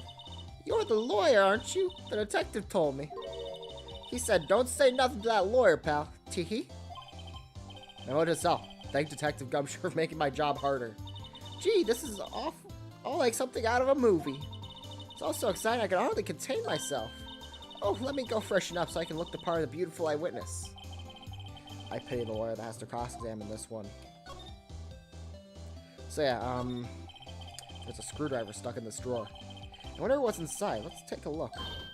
Hey! What are you doing? No touching. Oh, bad boy. You really shouldn't pry around other people's rooms now. You wouldn't want to make me upset, would you? Upset? I thought she was going to explode for a second there. I wonder what could be inside the drawer. What's inside the... Maybe later. Plant. The flowers are fake, as expected. I know sunflowers and tulips, but that's about the extent of my floral knowledge. Ah, a still seen painting. Wait. Should that be still life? Whatever. One of those are hanging on the wall.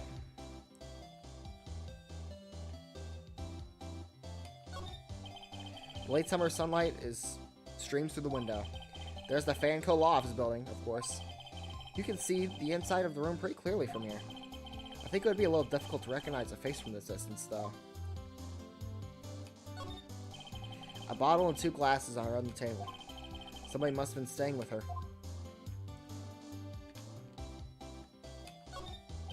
A simple bed. It's been recently made. Nothing eye-catching here. Alright, what do you guys say? What you witnessed? Do you think you could tell me something? I need you to describe what you observed at the time of the incident. Oh, observed incident? You sound like a lawyer in the movies. I like a man with a big vocabulary. Better not encourage her. You know that thing that happened the other day? The bad thing? What did you see when it happened? I don't suppose you could tell me about it, pretty please? Let me see. Well, dream on. If you want to know, you'll have to come to court tomorrow, Mr. Lawyer. Whoo, boy. Could you just... Who exactly are you? Oh, Mr. Lawyer, are you hitting on me? No, hey, I'm just doing my job here. Teehee. You know, you're cute when you blush. Believe me, this is the first time in my life I've blushed this much. Right, can you just tell me what it is you do? Well, no, Teehee, and you had your little hopes up, didn't you? Oh, boy. I see there are 2 glasses on the table. Is someone staying here with you? Oh, what an amazing powers of observation. You must be one of those famous detectives, like on television. Oh, no, not me. I'm just a lawyer. Say, Mr. Big Detective, why don't you go look for clues in the garbage, Miss May doesn't like nosy little lawyers. Oh, boy. Alright, cool. You got anything to say about my attorney's badge?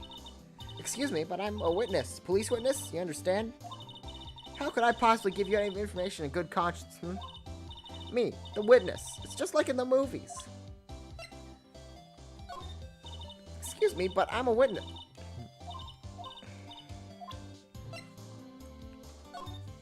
Nope, nothing to say on those. Anything to say about this? Nope. Anything to say about the phone?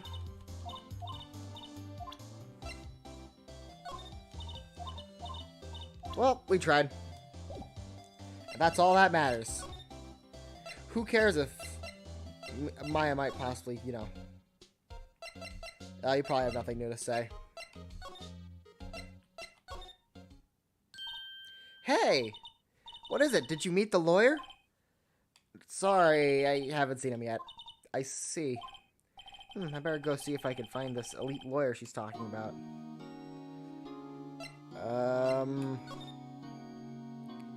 Anything new? Nope. Okay. What about your family? I only had my sister. My father died when I was very young, and I don't know where my mother is. I don't know, so she could still be alive? The women in my family have been mediums for generations. They say a lot of spiritual power runs in our blood. About 15 years ago, our family was involved in an incident.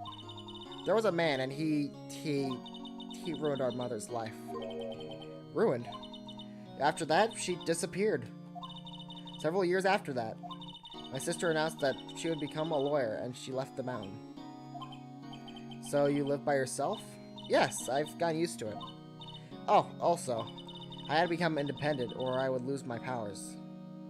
I feel bad for her. All by herself, up on that mountain. Mother's enemy. So, who was this man who, ruined your mother? About 15 years ago, there was an unusual murder case. It made quite a stir. Everyone was talking about it, apparently. The police were running out of leads, and they were getting desperate. Wait, they didn't use a spirit medium, did they? The police convinced my mother to try and contact the victim. Wow, so what happened? The case was solved. We thought. We thought? The man my mother helped the police capture was innocent. The police's consultation with the medium had been carried out in secret, of course, but a man found out about it and leaked it to the press. He told all the papers that my mother was a fraud, and the medium jumped on it big time. My mother, became a laughingstock of the nation. I see. White. Excuse me? White? That was his name. My sister told me. White? I have nothing new to say on this. Nothing to say on this. Nothing to say on this. No. Nothing to say on this. No, well, we'll be nice this time.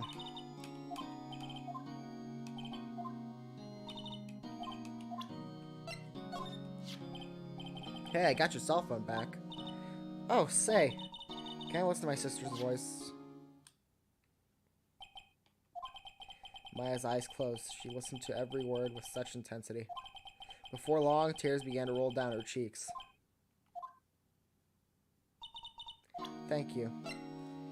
Here's the autopsy report. Sorry, I've never seen that before. It's an autopsy report. There's not much different about it. Maybe Grosberg's now in the...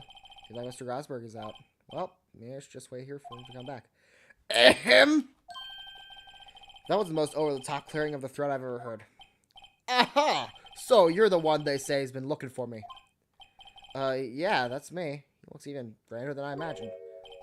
That badge on your collar. Ah, so you're a lawyer, are you now? Yes, well, yes. And what do you want? I'm not particularly busy these days. Please, proceed. Not busy? Then how come no one could get in touch with you? Something the matter? You came to see the one and only Marvin Grosberg, did you not? Well, here I am, boy. What do you want? Out with it. Well, sir, actually, it's about Maya. Maya Fey? Ah, yes, Maya Fey. Go on. What's with the strange reaction? Cha-cha! I'm really quite busy here, son. I can't go taking cases on a day's notice. No, it's quite impossible. Wait a second. How did you know the trial was tomorrow? Anyways, I'm afraid it's entirely impossible for me to represent her. Sorry. End of discussion. What's going on? He refused me before I even got a chance to ask him. What do I tell Maya?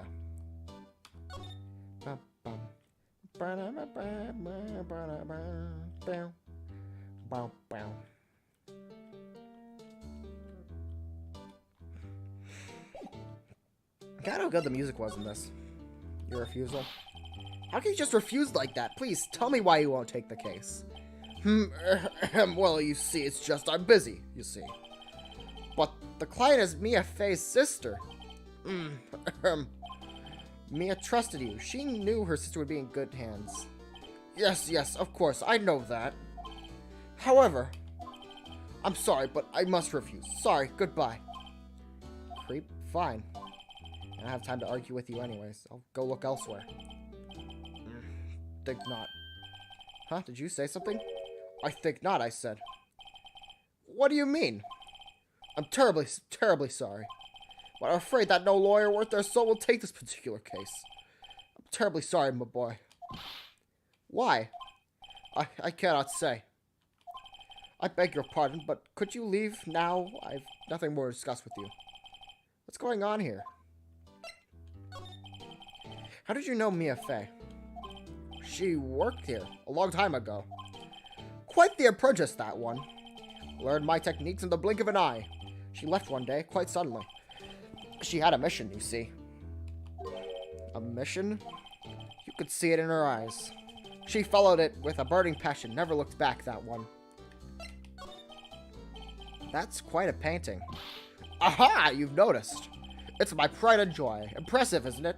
Well, isn't it? The color of the sky, the hue of the sea, the weave of the straw hat. It's worth at least 3 million. I have no intention of parting with it, of course. No, I won't sell it, not even to you. I wasn't interested. It's not for sale. I'm not buying. I'm not buying, jeez. I got anything to say about my attorney's badge? Very sorry, but I've got nothing to say regarding this matter. Nope.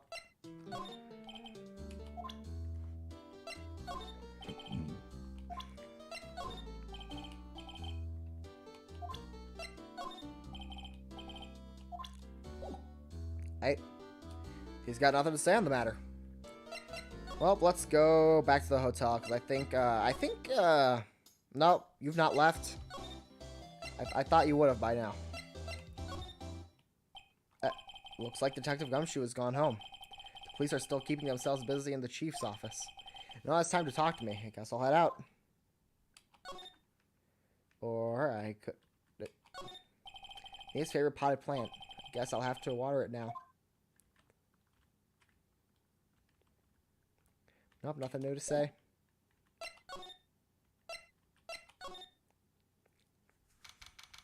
September 6th, 3:42 p.m. Detention Center, Visitors Room. Hiya! Oh, you're back! Did you find the lawyer? Well, what do I tell her? Well, you see, just be honest. I really don't think you should use that guy. He didn't seem healthy. He was all skin and bones. What really happened? You don't mean he refused to help. I see.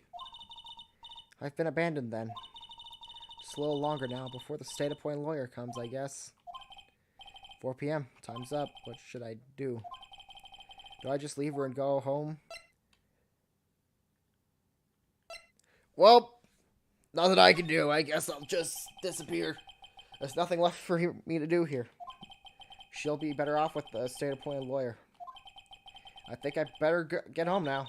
Goodbye. It was a few days later when I found out how the story ended. The results of the trial was in the newspaper. Guilty. I'll probably never meet her again. Did I make the right choice? Will I ever know? Yeah, if you can hear me, please tell me.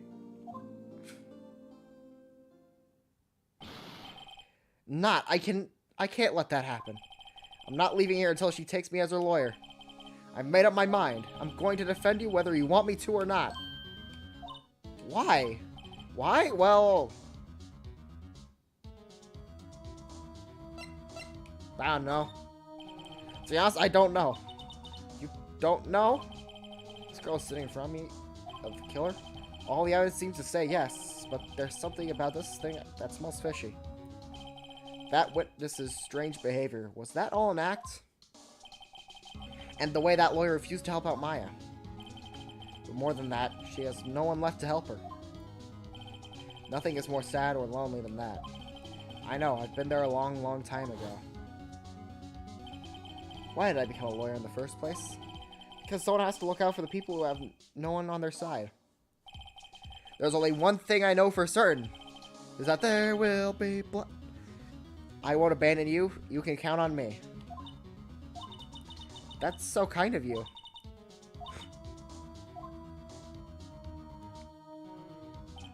Well, let's fight this one, and we'll get you out of here. Right, thank you. Whew, she smiled at last. Looks like she's an entirely different person. One last question. You are innocent, right? Yes. And I trust you. So you trust me too, okay? Believe in the you that believes in me. It's a deal. So what next? There's something that's been bugging me.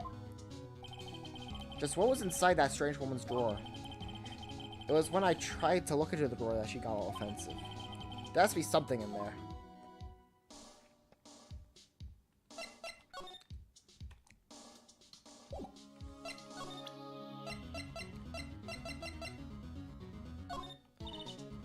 Nope. Okay, yeah, nothing here.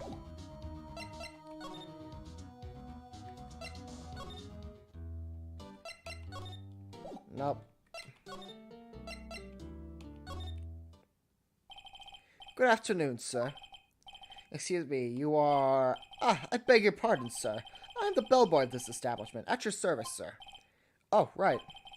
I've just come up to the delivery room service, sir. Do you know where Miss May might be? I believe our guest, Miss May, is currently using the facilities. If you no need of anything, I'll be taking my leave. Please, stay as long as you like. Enjoy. Yeah. Wait, no, hey! Why does it seem like every time I come here, I end up embarrassing myself? Wait, now's my chance to snoop around a bit. I almost forgot. You came back quickly. Might I ask you to inform Miss May that there is a message for her? Please tell her that Mr. White of Blue Corp phoned her. All right, sure thing. Mr. White of Blue Corp? Where have I heard that name? White, that was his name. My sister told me. White was the name of the guy who ruined Mia's and Maya's mother. Could it be a coincidence? Haha, there's nothing stopping me now. There's a screwdriver sticking out of that half-open drawer. Now's my chance to see what's inside. What do we have here? A wiretap. What would a woman like her be doing with a thing like this? Wiretap added to the court record. There's definitely something suspicious about Miss May. Why would she have done something like this in her hotel room? There's a story behind all this, I know it. Alright. I'll be using this bit of evidence in tomorrow's trial, that's for sure. For Miss May's sake. I'll get to the bottom of this woman's body. Yeah. Oh, bellboy, still there? Oh, time to scram. I look forward to tangoing with you tomorrow, Miss May. In court.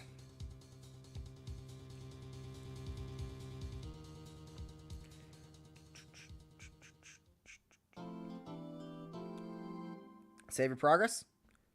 Yes, please. Episode 2, Turnabout Sisters. Day 1, Investigation. Now it's Day 2, Trial. September 7th, 10 a.m. District Court, Courtroom Number 1.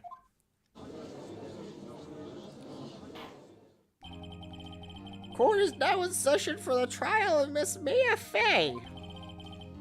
Or Maya Fey. The prosecution is ready, Your Honor. The defense is ready, Your Honor. Miles Edgeworth. I better not show any signs of weakness today, or he'll be on me in an instant. Mr. Edgeworth, please give the court your opening statement. Thank you, Your Honor. The defendant, Miss Mia Fey. Maya Fey. Why do I keep saying Mia? It's Maya Fey. Was at the scene of the crime. The prosecution has evidence that she committed this murder. We all have a witness who saw her do it. The prosecution sees no reason to doubt the facts of this case, Your Honor. I see. Thank you, Mr. Edgeworth. Let's begin, then. If we may call our first witness, Your Honor. The prosecution calls the chief officer at the scene, Detective Gumshoe.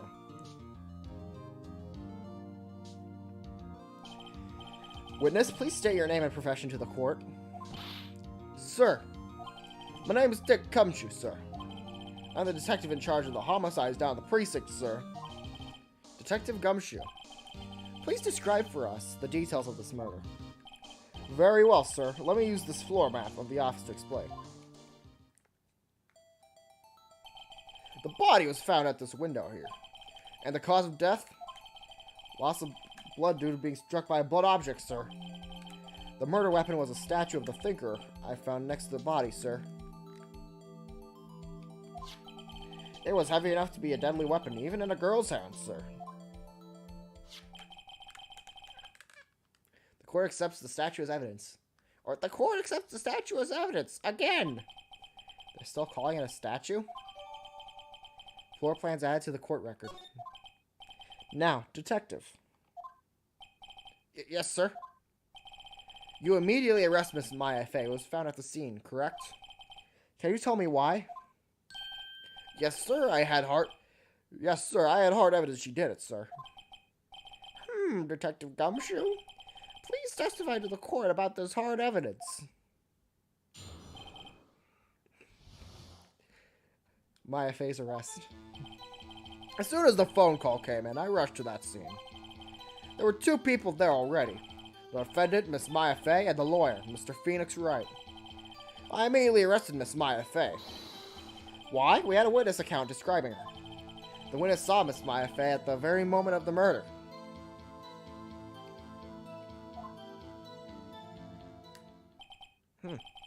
That very moment, you say? Very well, Mr. Wright. You may begin your cross-examination. Yes, Your Honor. Cross-examine what? I could see a single contradiction in that testimony. Whoosh, smack. Hey, Maya just threw something at me. What's this? When my sister couldn't find any contradictions in a witness testimony, she would bluff it and press the witness on every detail. The witness always slips up and says something wrong. It works a lot of times. Heh, I should have expected Maya would know some of her sister's tricks. Alright, let's give this a try. Something the matter? No, Your Honor. I'd like to begin my cross-examination. I keep forgetting to do the judge's voice properly. Because I gave him the old man voice. As soon as the phone call came, I rushed to the scene of the crime. Who'd you say you got the call from? Hey, pal, don't play dumb. You know who it is. I got a call from a customer at the Gaywater Hotel, right? And came across from the scene of the crime. Okay, I pressured. Not too sure it did much, though. Right, please continue. There were 2 people there already.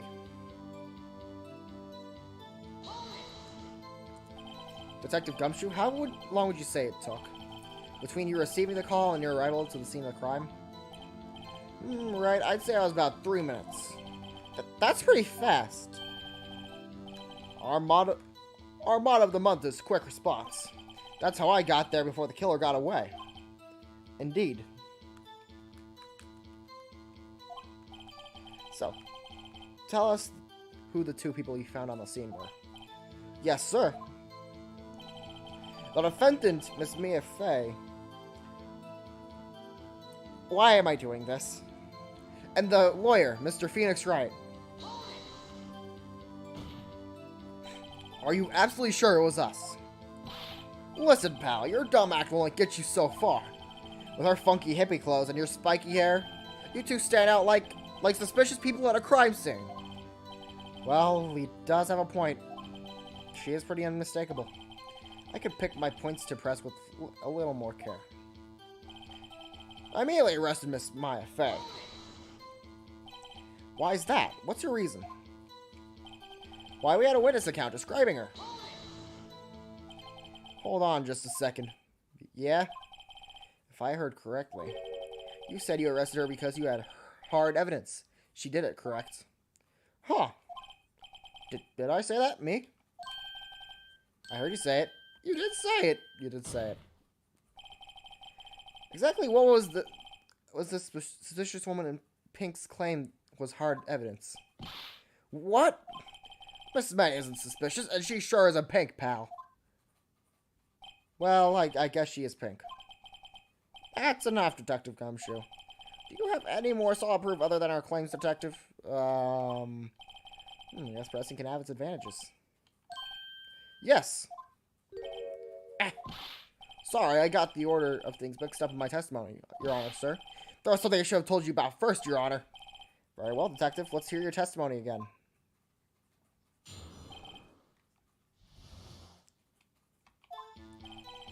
After securing the suspect, I examined the scene of the crime with my own eyes.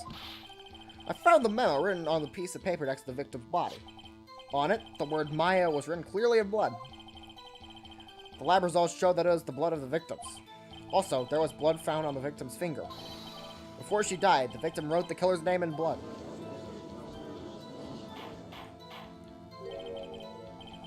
How do you like that? That's my hard evidence.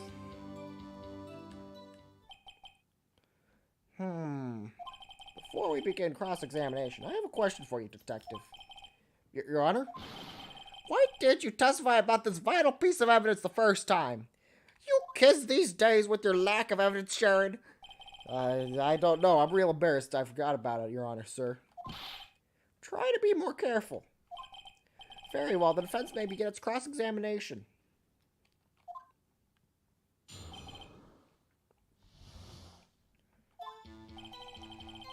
After securing the suspect, I examined the crime scene with my very own eyes. And did you find any evidence? No, don't go on me, pal. Just listen, I'm getting to the good part. Got a bad feeling about this. Just because you found it next to the body doesn't mean the victim wrote it. Ho-ho! And who did write it, smarty pants?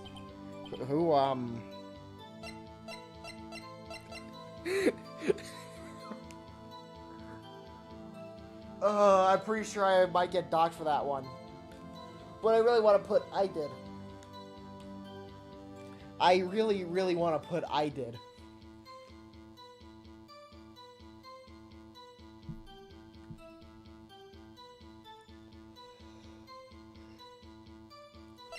The killer.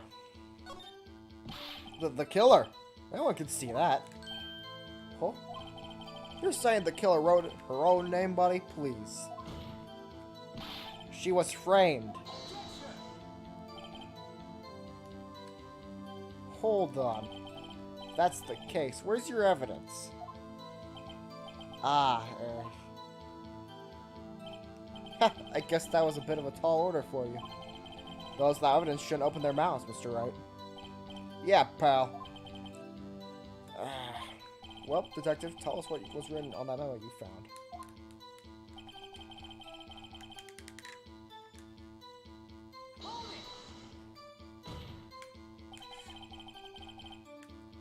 you have proof that it was Mia who wrote that? Of course I do, pal. Oh, he sounded pretty confident. This might not be good. Lab test results showed that the blood was the victim's.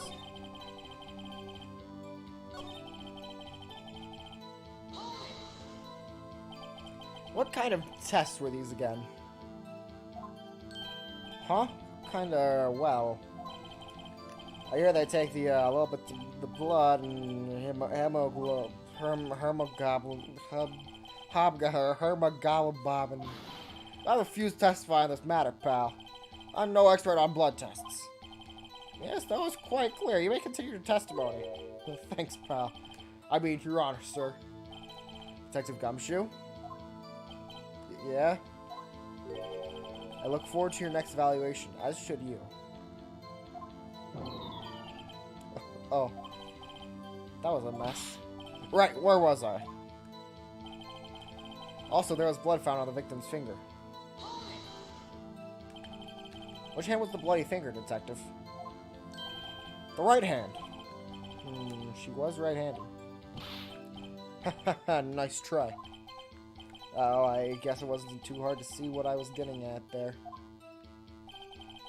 When she died, the victim wrote the killer's name. Gumshoe? Do you get a lot of cases where the victims are actually writes the killer's name? Sure, it happens all the time in books and movies. This is the movie, Detective. Oh. Let's talk about reality, shall we? I guess I haven't heard of many cases, no. Don't you find it a little odd that the victim would write down a name? Especially the name of her own sister? Oh, yeah, actually, you got a point, pal. Stop it right there. The witness's opinion on the matter is irrelevant. The facts are clear. The victim wrote down the name of the accused. The victim told us the name of her killer. Order, order! That didn't go so well. That's right. What he said. That's his whole testimony. Okay, there has to be one contradiction. Let's find it.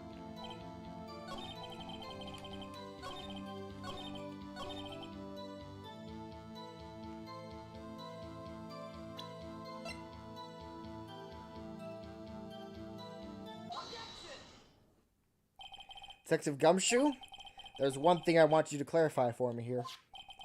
You said that the victim is Maya Fey. Why am I like this? Why am I like this? It's me. This is Mia. Why do I keep referring to Maya as Mia and Mia as Maya? What? Ugh.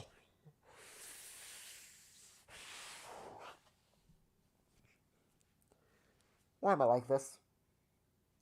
Anyways, you say that the victim, Mia Fey, wrote down this note. She was accused of the defendant, Maya Fey. That's really what you were saying. But what? This isn't one of those lawyer tricks now, is it?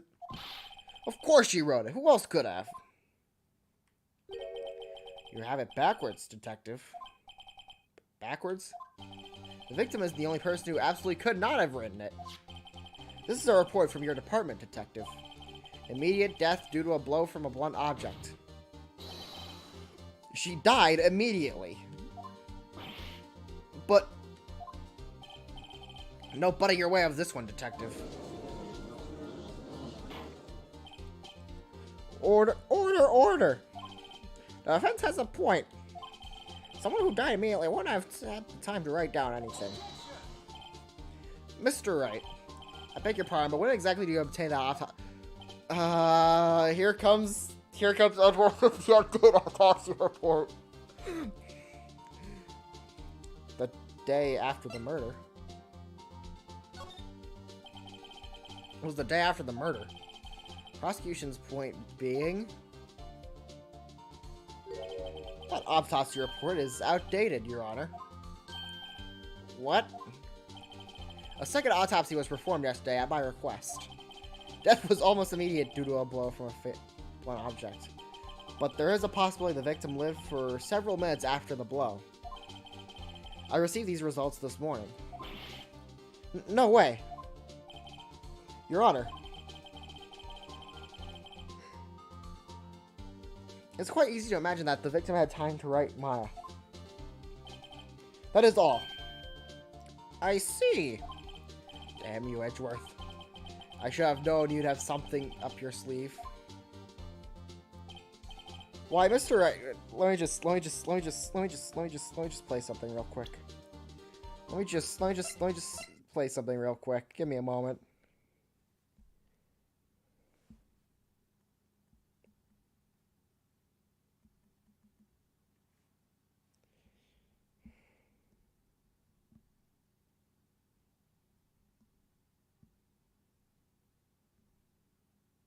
Objection, dumbass. Haven't you heard? The news says Gen Z is struggling. Nope. There you go. Actually, objection, dumbass. Haven't you heard? You absolute failure. Did Gumfuck not tell you? Your garbage excuse of the hypothesis, I'll shove my entire cravat up your ass because it's fucking wrong. Why? Well, you little bitch. If you could take a look at this motherfucking up, I think we're just gonna play that every single time Edgeworth does the updated autopsy report.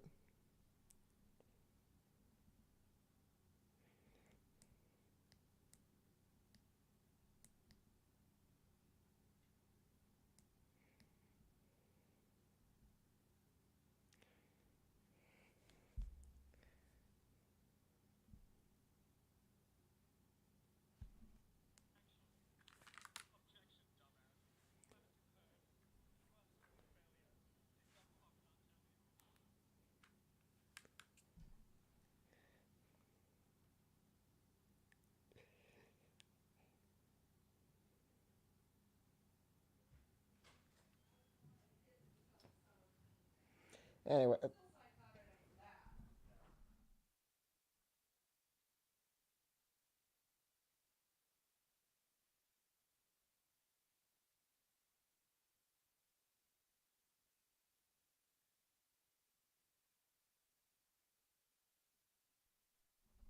Anyways. Now that I've done my little thing, my little joke, my little gaff. I'm gonna play. By the way, I'm gonna play that every single time the updated autopsy report thing happens. Just so you know. Why, Mr. Wright, you look shocked. Something you want to say? You know what? Screw you, buddy. Mr. Edgeworth, I've heard there's nothing you won't do to get your verdict. What reason could you possibly have to request a second autopsy report? Mr. Wright, the defendant will refrain from personal attacks on the prosecutor. No. No matter, Your Honor. Mr. Wright, say what you will. The evidence in this report is undeniable. Your Honor, I submit this report to the court. Understood. The court accepts the evidence. Autopsy report update in the court record. Well, Your Honor, the evidence is strongly suggests that the victim was identifying the killer. I suppose that's the obvious conclusion, yes. Darn, this isn't good. Oh, I should open my stream back up, actually.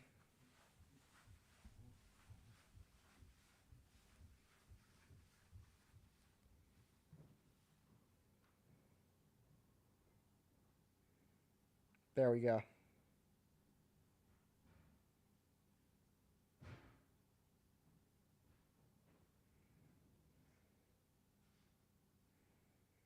Alright, there we go. This poor innocent girl saw the murder with her own eyes. Let the witness, Miss April May, take the stand. Exactly what part of her is innocent?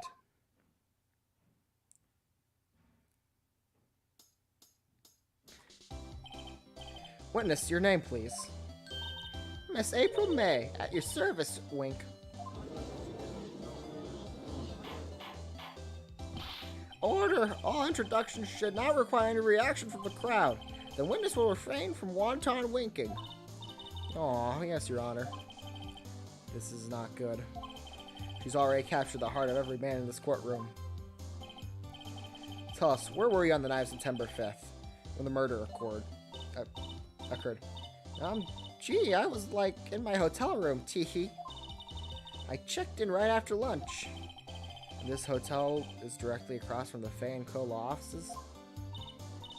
That's right, big boy. Please testify to the court about what you saw.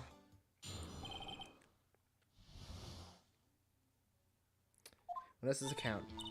It was like 9 o'clock at night. I looked out the window, you know. And then, I saw a woman with long hair being attacked. The one attacking her was a mousy girl sitting in the defendant's chair.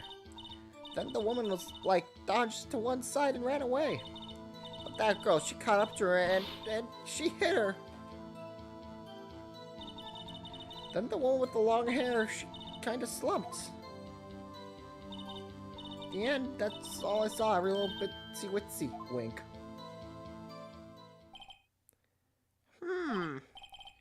Well, Your Honor, I see. It says it's a remarkably solid testimony. I don't think I need to trouble the witness any. Wait, Your Honor. Yes, Mr. Wright? What about my cross-examination? I thought the witness' testimony right now is quite firm, didn't you? Mr. Wright, I understand you were Mia Fey's understudy, were you not? You must know her techniques well. Her cowardly way of finding tiny faults in the perfectly good testimonies. I ain't taking this from the guy who need to get another autopsy report for the trial, okay? Well, Mr. Wright, will you cross-examine the witness? Yeah, no. Double down, never surrender. I will gladly proceed with the cross-examination. Only because I have a feeling Edgeworth doesn't want me to. She has to have some weaknesses. Very well, you may begin your cross-examination.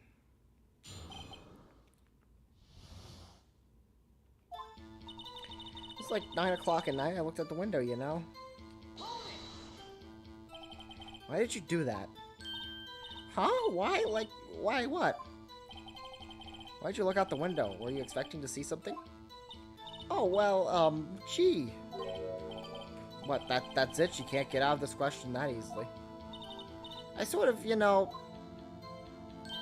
had a feeling. Well, I have a feeling she's trying to avoid the question. Maybe I should press a little harder on this one. Never back down, never back down, never surrender. Let's see how far I can run with this. Surely you must have had a reason to look out your window at that time of night. Ayo! Mr. Wright, I will not have you badgering my witness. But badgering? You insist on needling her with trivial questions. I really don't think it should be allowed.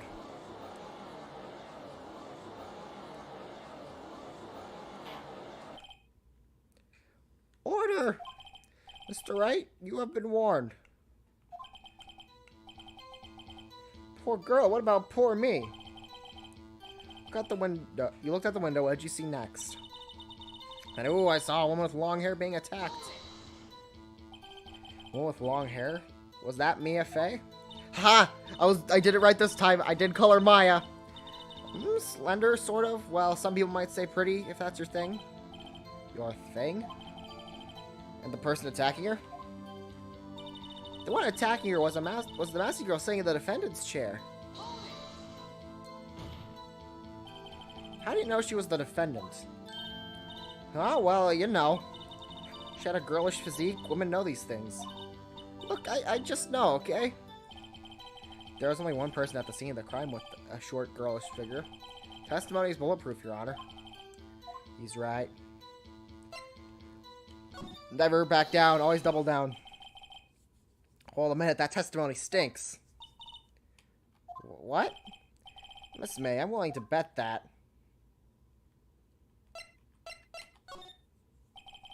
Are you telling the truth? Do you really see the defendant?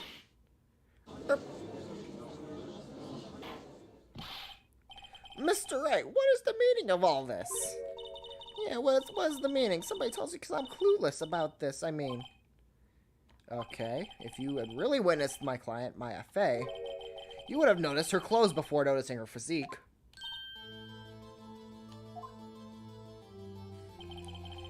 No one wears clothes like this on a daily basis except her. And I'm no expert on fashion, but her hairdo looks far from normal to me. However, the witness's testimony mentions neither of these things. The testimony is bogus. But still, we don't know if she was dressed that way on the night of the murder. She was, Your Honor. I saw her. And so did Detective Gumshoe. What do you say to that, Miss May? What are you trying to say, you mean lawyer? I saw what I saw. I just didn't think all the trifling little details were necessary, darling. Miss May, the court would like to remind you to please omit nothing from your testimony. I'm sorry, Your Honor. I'll be a good girl, I promise. Wink. Your testimony again, if you would please. Damn, I almost had her. Round 2. I did see everything, I did. The victim, the woman, dodged first and ran off to the left. Then the girl in the hippie clothes ran after her. And she hit her with that weapon. I saw it, I did. That clock, the kind of statue-y clock. The thinker, I think. Well, does the accuracy of my report not startle you, teehee?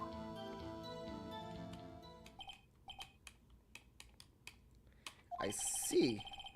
I only wish that you had been so detailed from the beginning. Please begin the cross-examination. Witness's account. So, you saw me then, too? Of course! I remember that spiky hair anywhere. Spiky. The witness will refrain from all personal attacks on the defense attorney. Aw, I was a bad girl. I'm sorry. Very well, continue. Simple. The victim, the woman, dodged the first attack and ran... That's the judge's voice. The victim, the woman, dodged the first attack and ran off to the right. Is that right as in your rights, as you looked from the hotel? Which hand do I hold my knife in again? Right, it was my right hand. Right. Right? Satisfied, Mr. Wright? Please continue. The girl in the hippie clothes ran after her. How convenient for you to remember her hippie clothes. That's what she was wearing. Oh, and her hair was all done up like a bun. What happened then? She hit her with that weapon. I saw it, I did. Where did this weapon come from? She picked it up from the desk. I see. What sort of weapon was it? Okay, I'm gonna see if it mentions this when I press. A clock. Didn't this come up in another testimony recently? Well, don't look so sour, Mr. Loy. You can't win them all. No, but I have a feeling I'm onto something now. Yeah. Nope.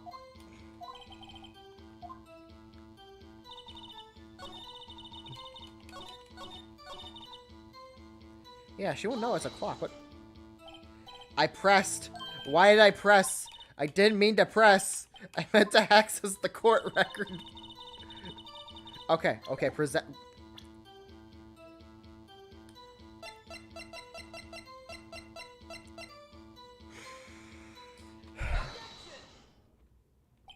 Miss May, what you said just now was quite revealing.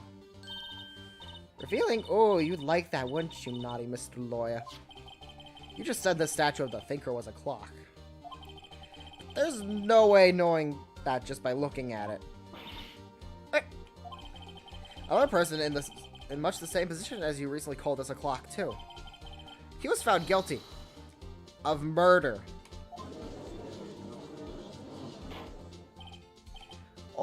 Order! Miss May, could you explain how you know this was a clock? Oh.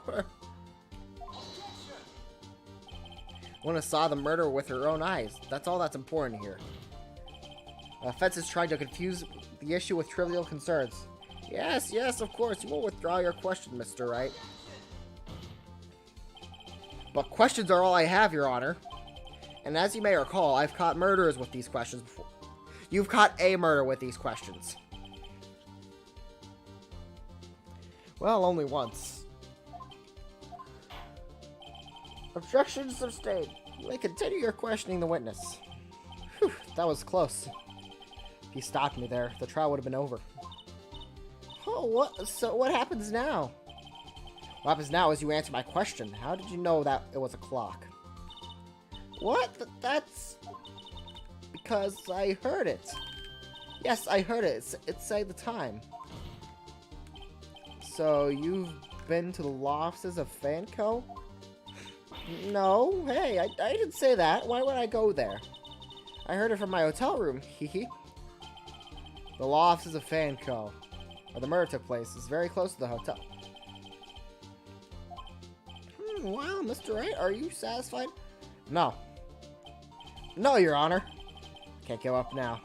Not satisfied because she couldn't have heard it.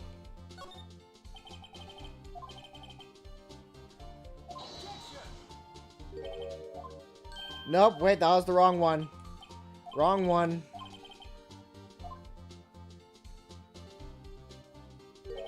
Prosecution denies your request. What? On what grounds? This is a trivial matter with no direct...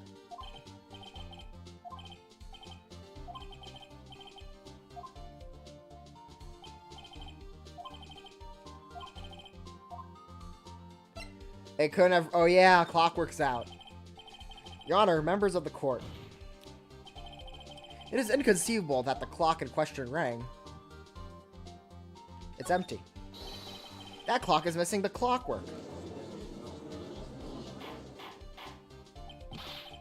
How could you possibly... Just take a look right now. Oh.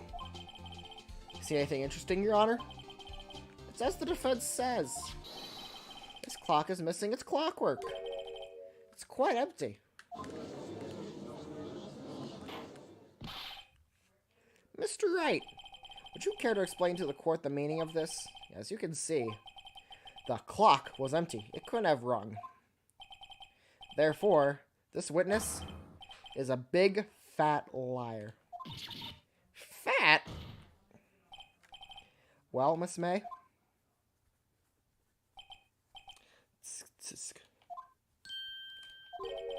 Quite a show you've put on for us, Mr. Wright. He knew the clock was empty. Somehow, he knew. I'm afraid you've forgotten one thing, however. Indeed, the clock is empty. As you say, it can't ring. However, we must ask, when was the clockwork removed? If it was after the witness heard the clock, then there would be no contradiction. That's true. That is a possibility. If the clockwork might have been empty after she heard it. And that is exactly what happened, Your Honor. Well, Mr. Wright, can you prove when the clockwork was removed? Oh, impossible, of course. I have proof. What? Wasn't it you who told me proof is everything? Well, I was listening. And I'll show you the proof you like so much.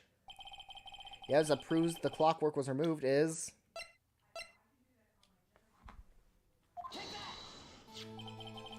Take a look at this. That's a very cute cell. That's a very cute cell phone. Ooh, you have a girly phone? Wait, this isn't my phone. Listen. This is the defendant's cell phone, and it contains a recording. A recording of a conversation you had with the victim on the day of the murder. Order. The defendant's cell phone. This wasn't brought to my attention. Perhaps Detective Gumshoe overlooked it. That good detective better remember he's up for evaluation soon. Gotta say, I'm starting to feel bad for the big fellow. Let's hear the conversation. So you just want me to hold on to the thinker for you then? If you could. I should probably tell you, the clockwork isn't talking right now. Huh? It's not working? That's lame. I had to take the clockwork out. Sorry. September 5th, 9:27 a.m. Your Honor, I think this makes it clear that the clockwork was already gone by the time this was recorded. Which was well before the witness even arrived at her hotel. Well, Miss May, would you care to explain this to the court? Just how did you know that weapon was a clock? Well, isn't it obvious? I saw that clock before. Well, what store was that again? I go to so many. Oops, I forgot. Wink. So the witness has seen it before. That would make sense. Does the defense have any objections, Mr. Wright? Yeah? The witness claims she has seen it before, but this directly contradicts the piece of evidence already submitted to this court. Well, then let's produce this evidence that will prove the witness had not seen the clock before. How about the fact that someone made it themselves? It's simple. This clock was never in any store, ever. What? A friend of mine made that clock. Only 2 exist in the world. And the one that isn't here is in police custody. Impossible. Everything is sold in stores. Miss May, I think it's high time you went shopping for a better excuse. Oh, excuses not on sale today? Oh, ho, ho, ho.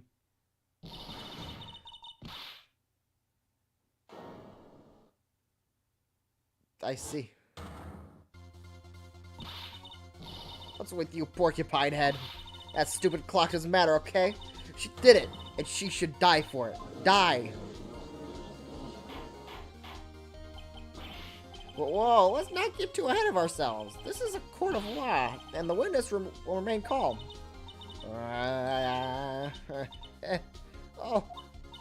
Oh. Silly me. Did I, like, lose it?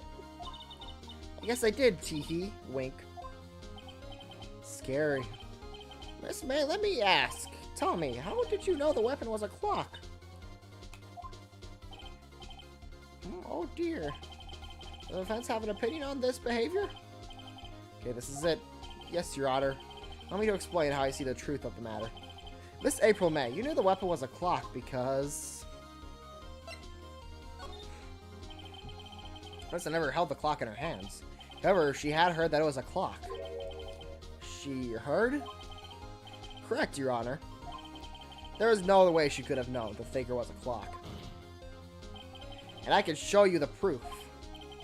Well, this is interesting. Let's see it then.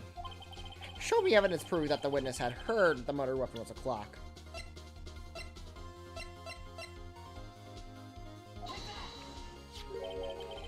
Have a look at this. Oh, that I found this in Miss May's room.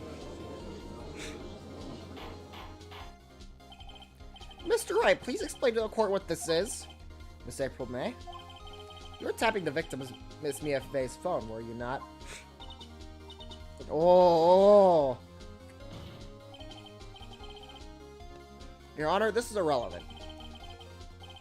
I'm not entirely sure that it is. Oh, objection overruled. It troubled me that our witness was in possession of a wiretap. This is outrageous. Does the defense truly claim that the witness was tapping her phone?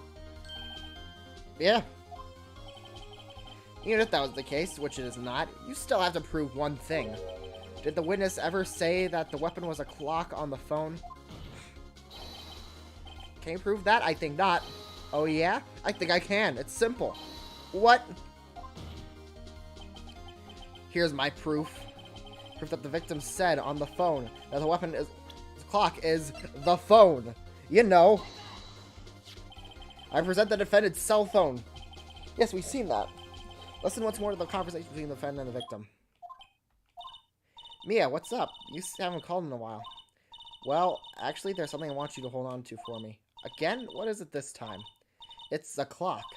It's made to look like the statue, the thinker, and it tells you the time. Miss April May, you used a wiretap to listen to this conversation. That's how you knew the thinker was a clock. Am I wrong?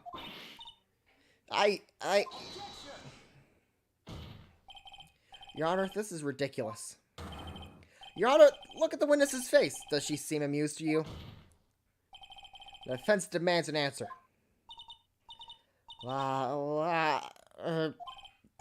Witness, answer the question. Did you tap her phone? Miss May? Shut up, all of you. What gives you the right to talk to me like that? You lawyer.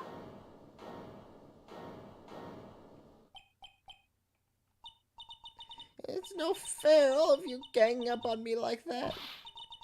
Oh, I'm bad, girl. Huh? Is that it? Is that it? Really gonna start crying in the courtroom. That did it. The court's seen the real Miss April May now. Now deal with the final blow. Why did you tap her phone? Answer the question. Do I have to? Isn't this a murder trial? Isn't tippity-tapping irrelevant? Gosh, she's saying exactly what Edgeworth wants her to say. Miss May? You were tapping the victim's phone. I hardly call that irrelevant. While this court does not condone the defense's tone of voice, he has a point. Well, Miss May, do you have an explanation for the court? Can you prove they had nothing to do with this murder, even though you tapped her phone? I'd like to see her pull that off. Mr. Lawyer, I saw that evil grin. You were probably thinking I'd like to see her pull that off, weren't you? Damn, she's good. Well, you're not the first man who's thought that, and of course, I can and will. You can't be serious. No way. Way, I say, way. Oh, and I assure you I'm serious, Mr. Lawyer. Okay, so the killing happened around 9 o'clock at night. Why, that's just when I was getting room service from that sweet bellboy. Room service? Iced coffee, I believe it was. Iced coffee, you know, like normal coffee, but cold. I don't drink it quick. The ice melts, then you have regular cold coffee. Iced coffee. Think of making this up? Ask the bellboy. Wink. Ergo, the witness went on the scene at the time of the murder.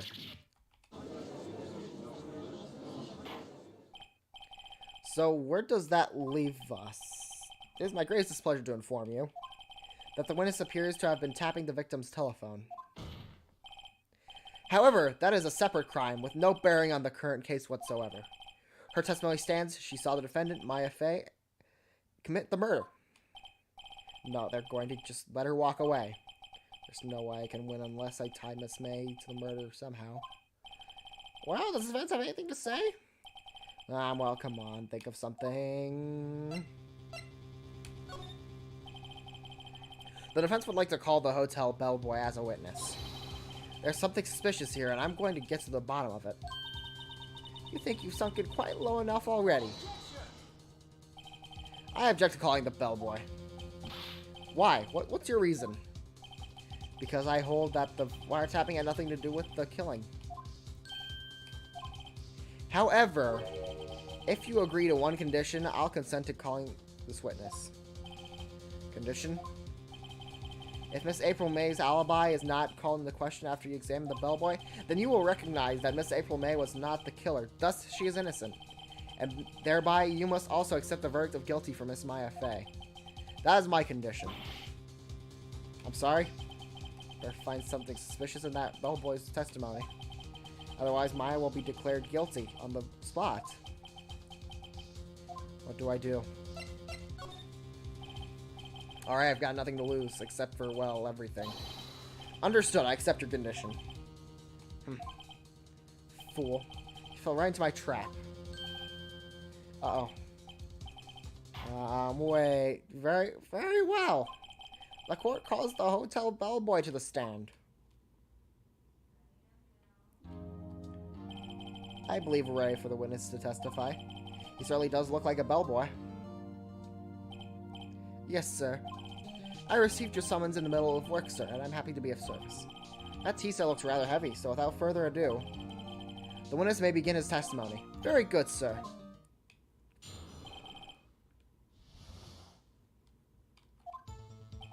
I am the head bellboy at the Fine Gatewater Hotel, in business for 4 generations.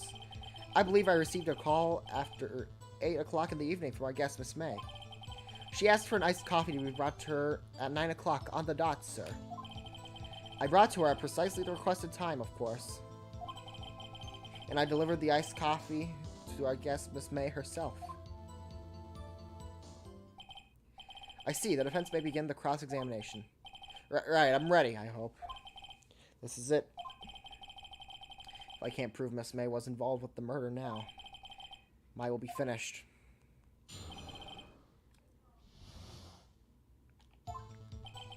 I'm the head bellboy at the Fine Gatewire Hotel, and this is for 4 generations. What exactly is it that you do at the hotel? Why, anything required of me, sir.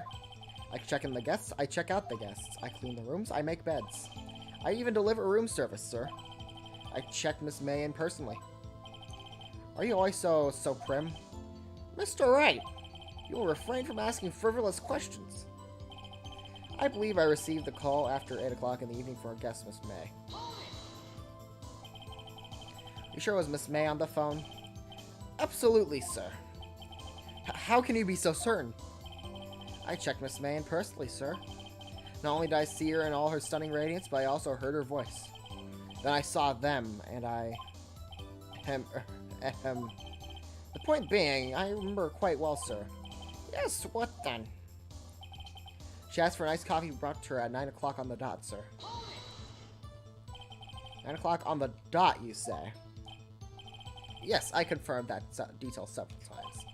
She was watching a program on the TV and wished to drink after she finished it, sir. 9 o'clock, the time of the murder. I brought it to her at precisely the requested time, of course. And I delivered the iced coffee to our guest, Miss May herself. This bellboy wouldn't have any reason to lie, but I have to find something to use in his testimony. One time I'll press him until he spills the beans on his tea.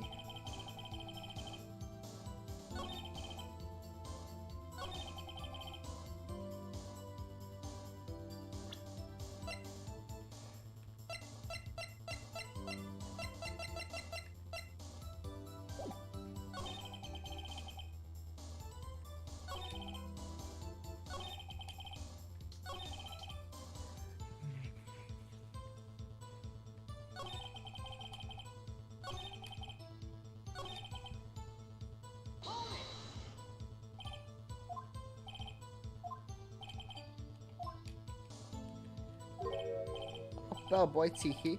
I like iced coffee exactly 9 o'clock, something like that, sir. Therefore, I knocked on her door at the crack of 9, sir. Should be so particular about the time. You're sure it was Miss April May herself? Absolutely, sir. Absolutely? Yes, sir. As in, so very absolutely. It's enduring manners, man. How come you're so very certain? Well, when I brought the room service, sir, the guest, sir, favored me with embracer, sir. Embracer? Is that French for embrace? It's French for kiss, sir. But not a French kiss, sir. More a peck on the cheek.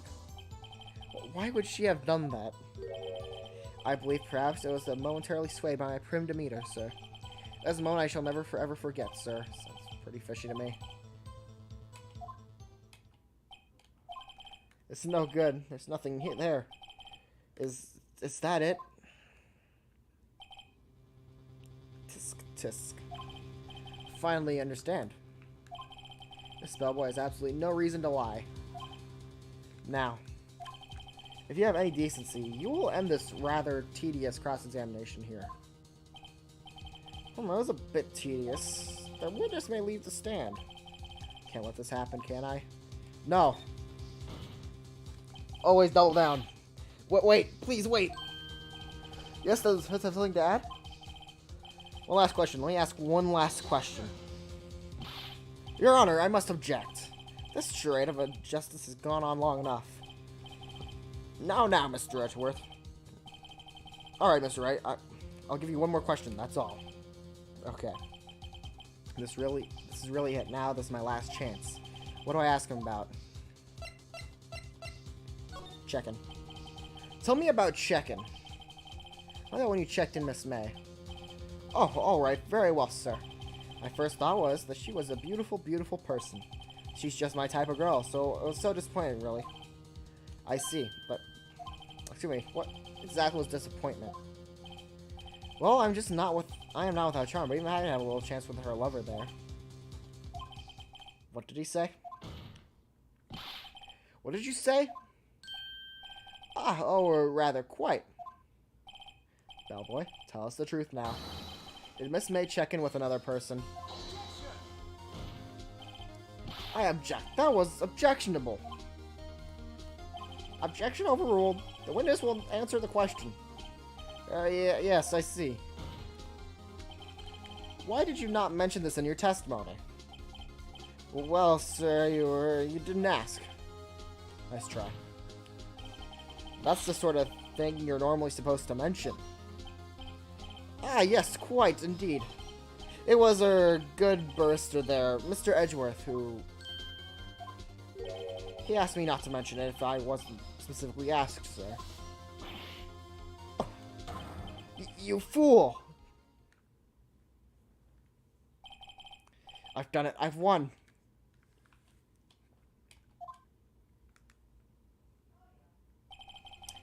This April May checked into a twin room with a man, correct? Yes, sir. Then when you brought them room service, you didn't see that man in the room? That's right, sir. Your Honor, we have just learned of another person involved who may have been the murderer. In light of this new fact, I hold that it's impossible to judge the defendant. Wouldn't you agree, Mr. Edgeworth? And who, Mr. Wright? Who is this other person? Simple, it was...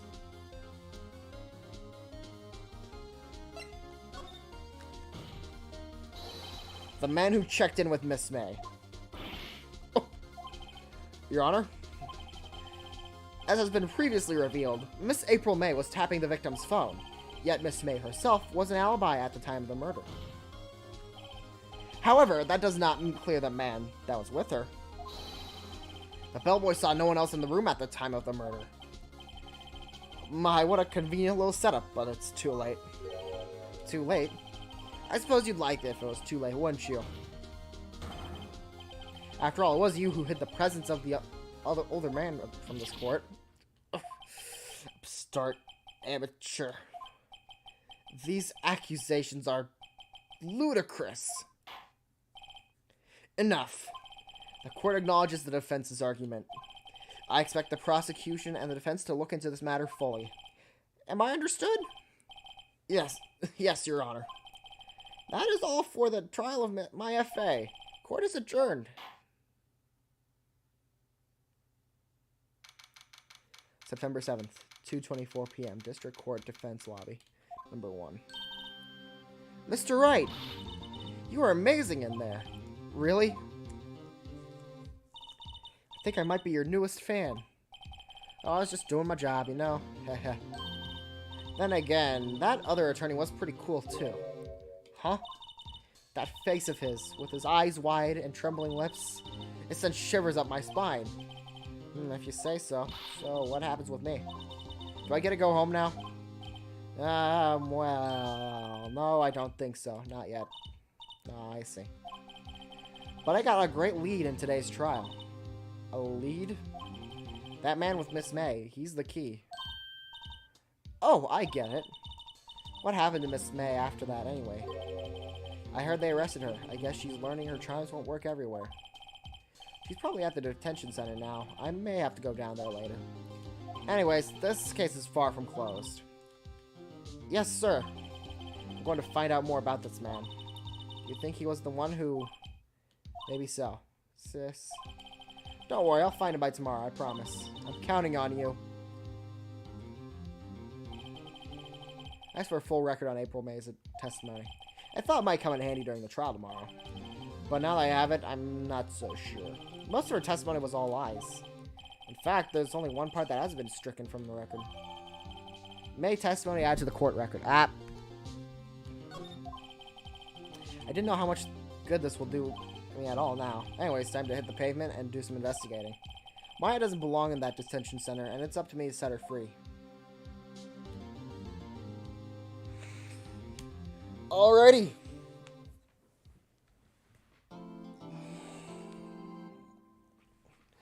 I think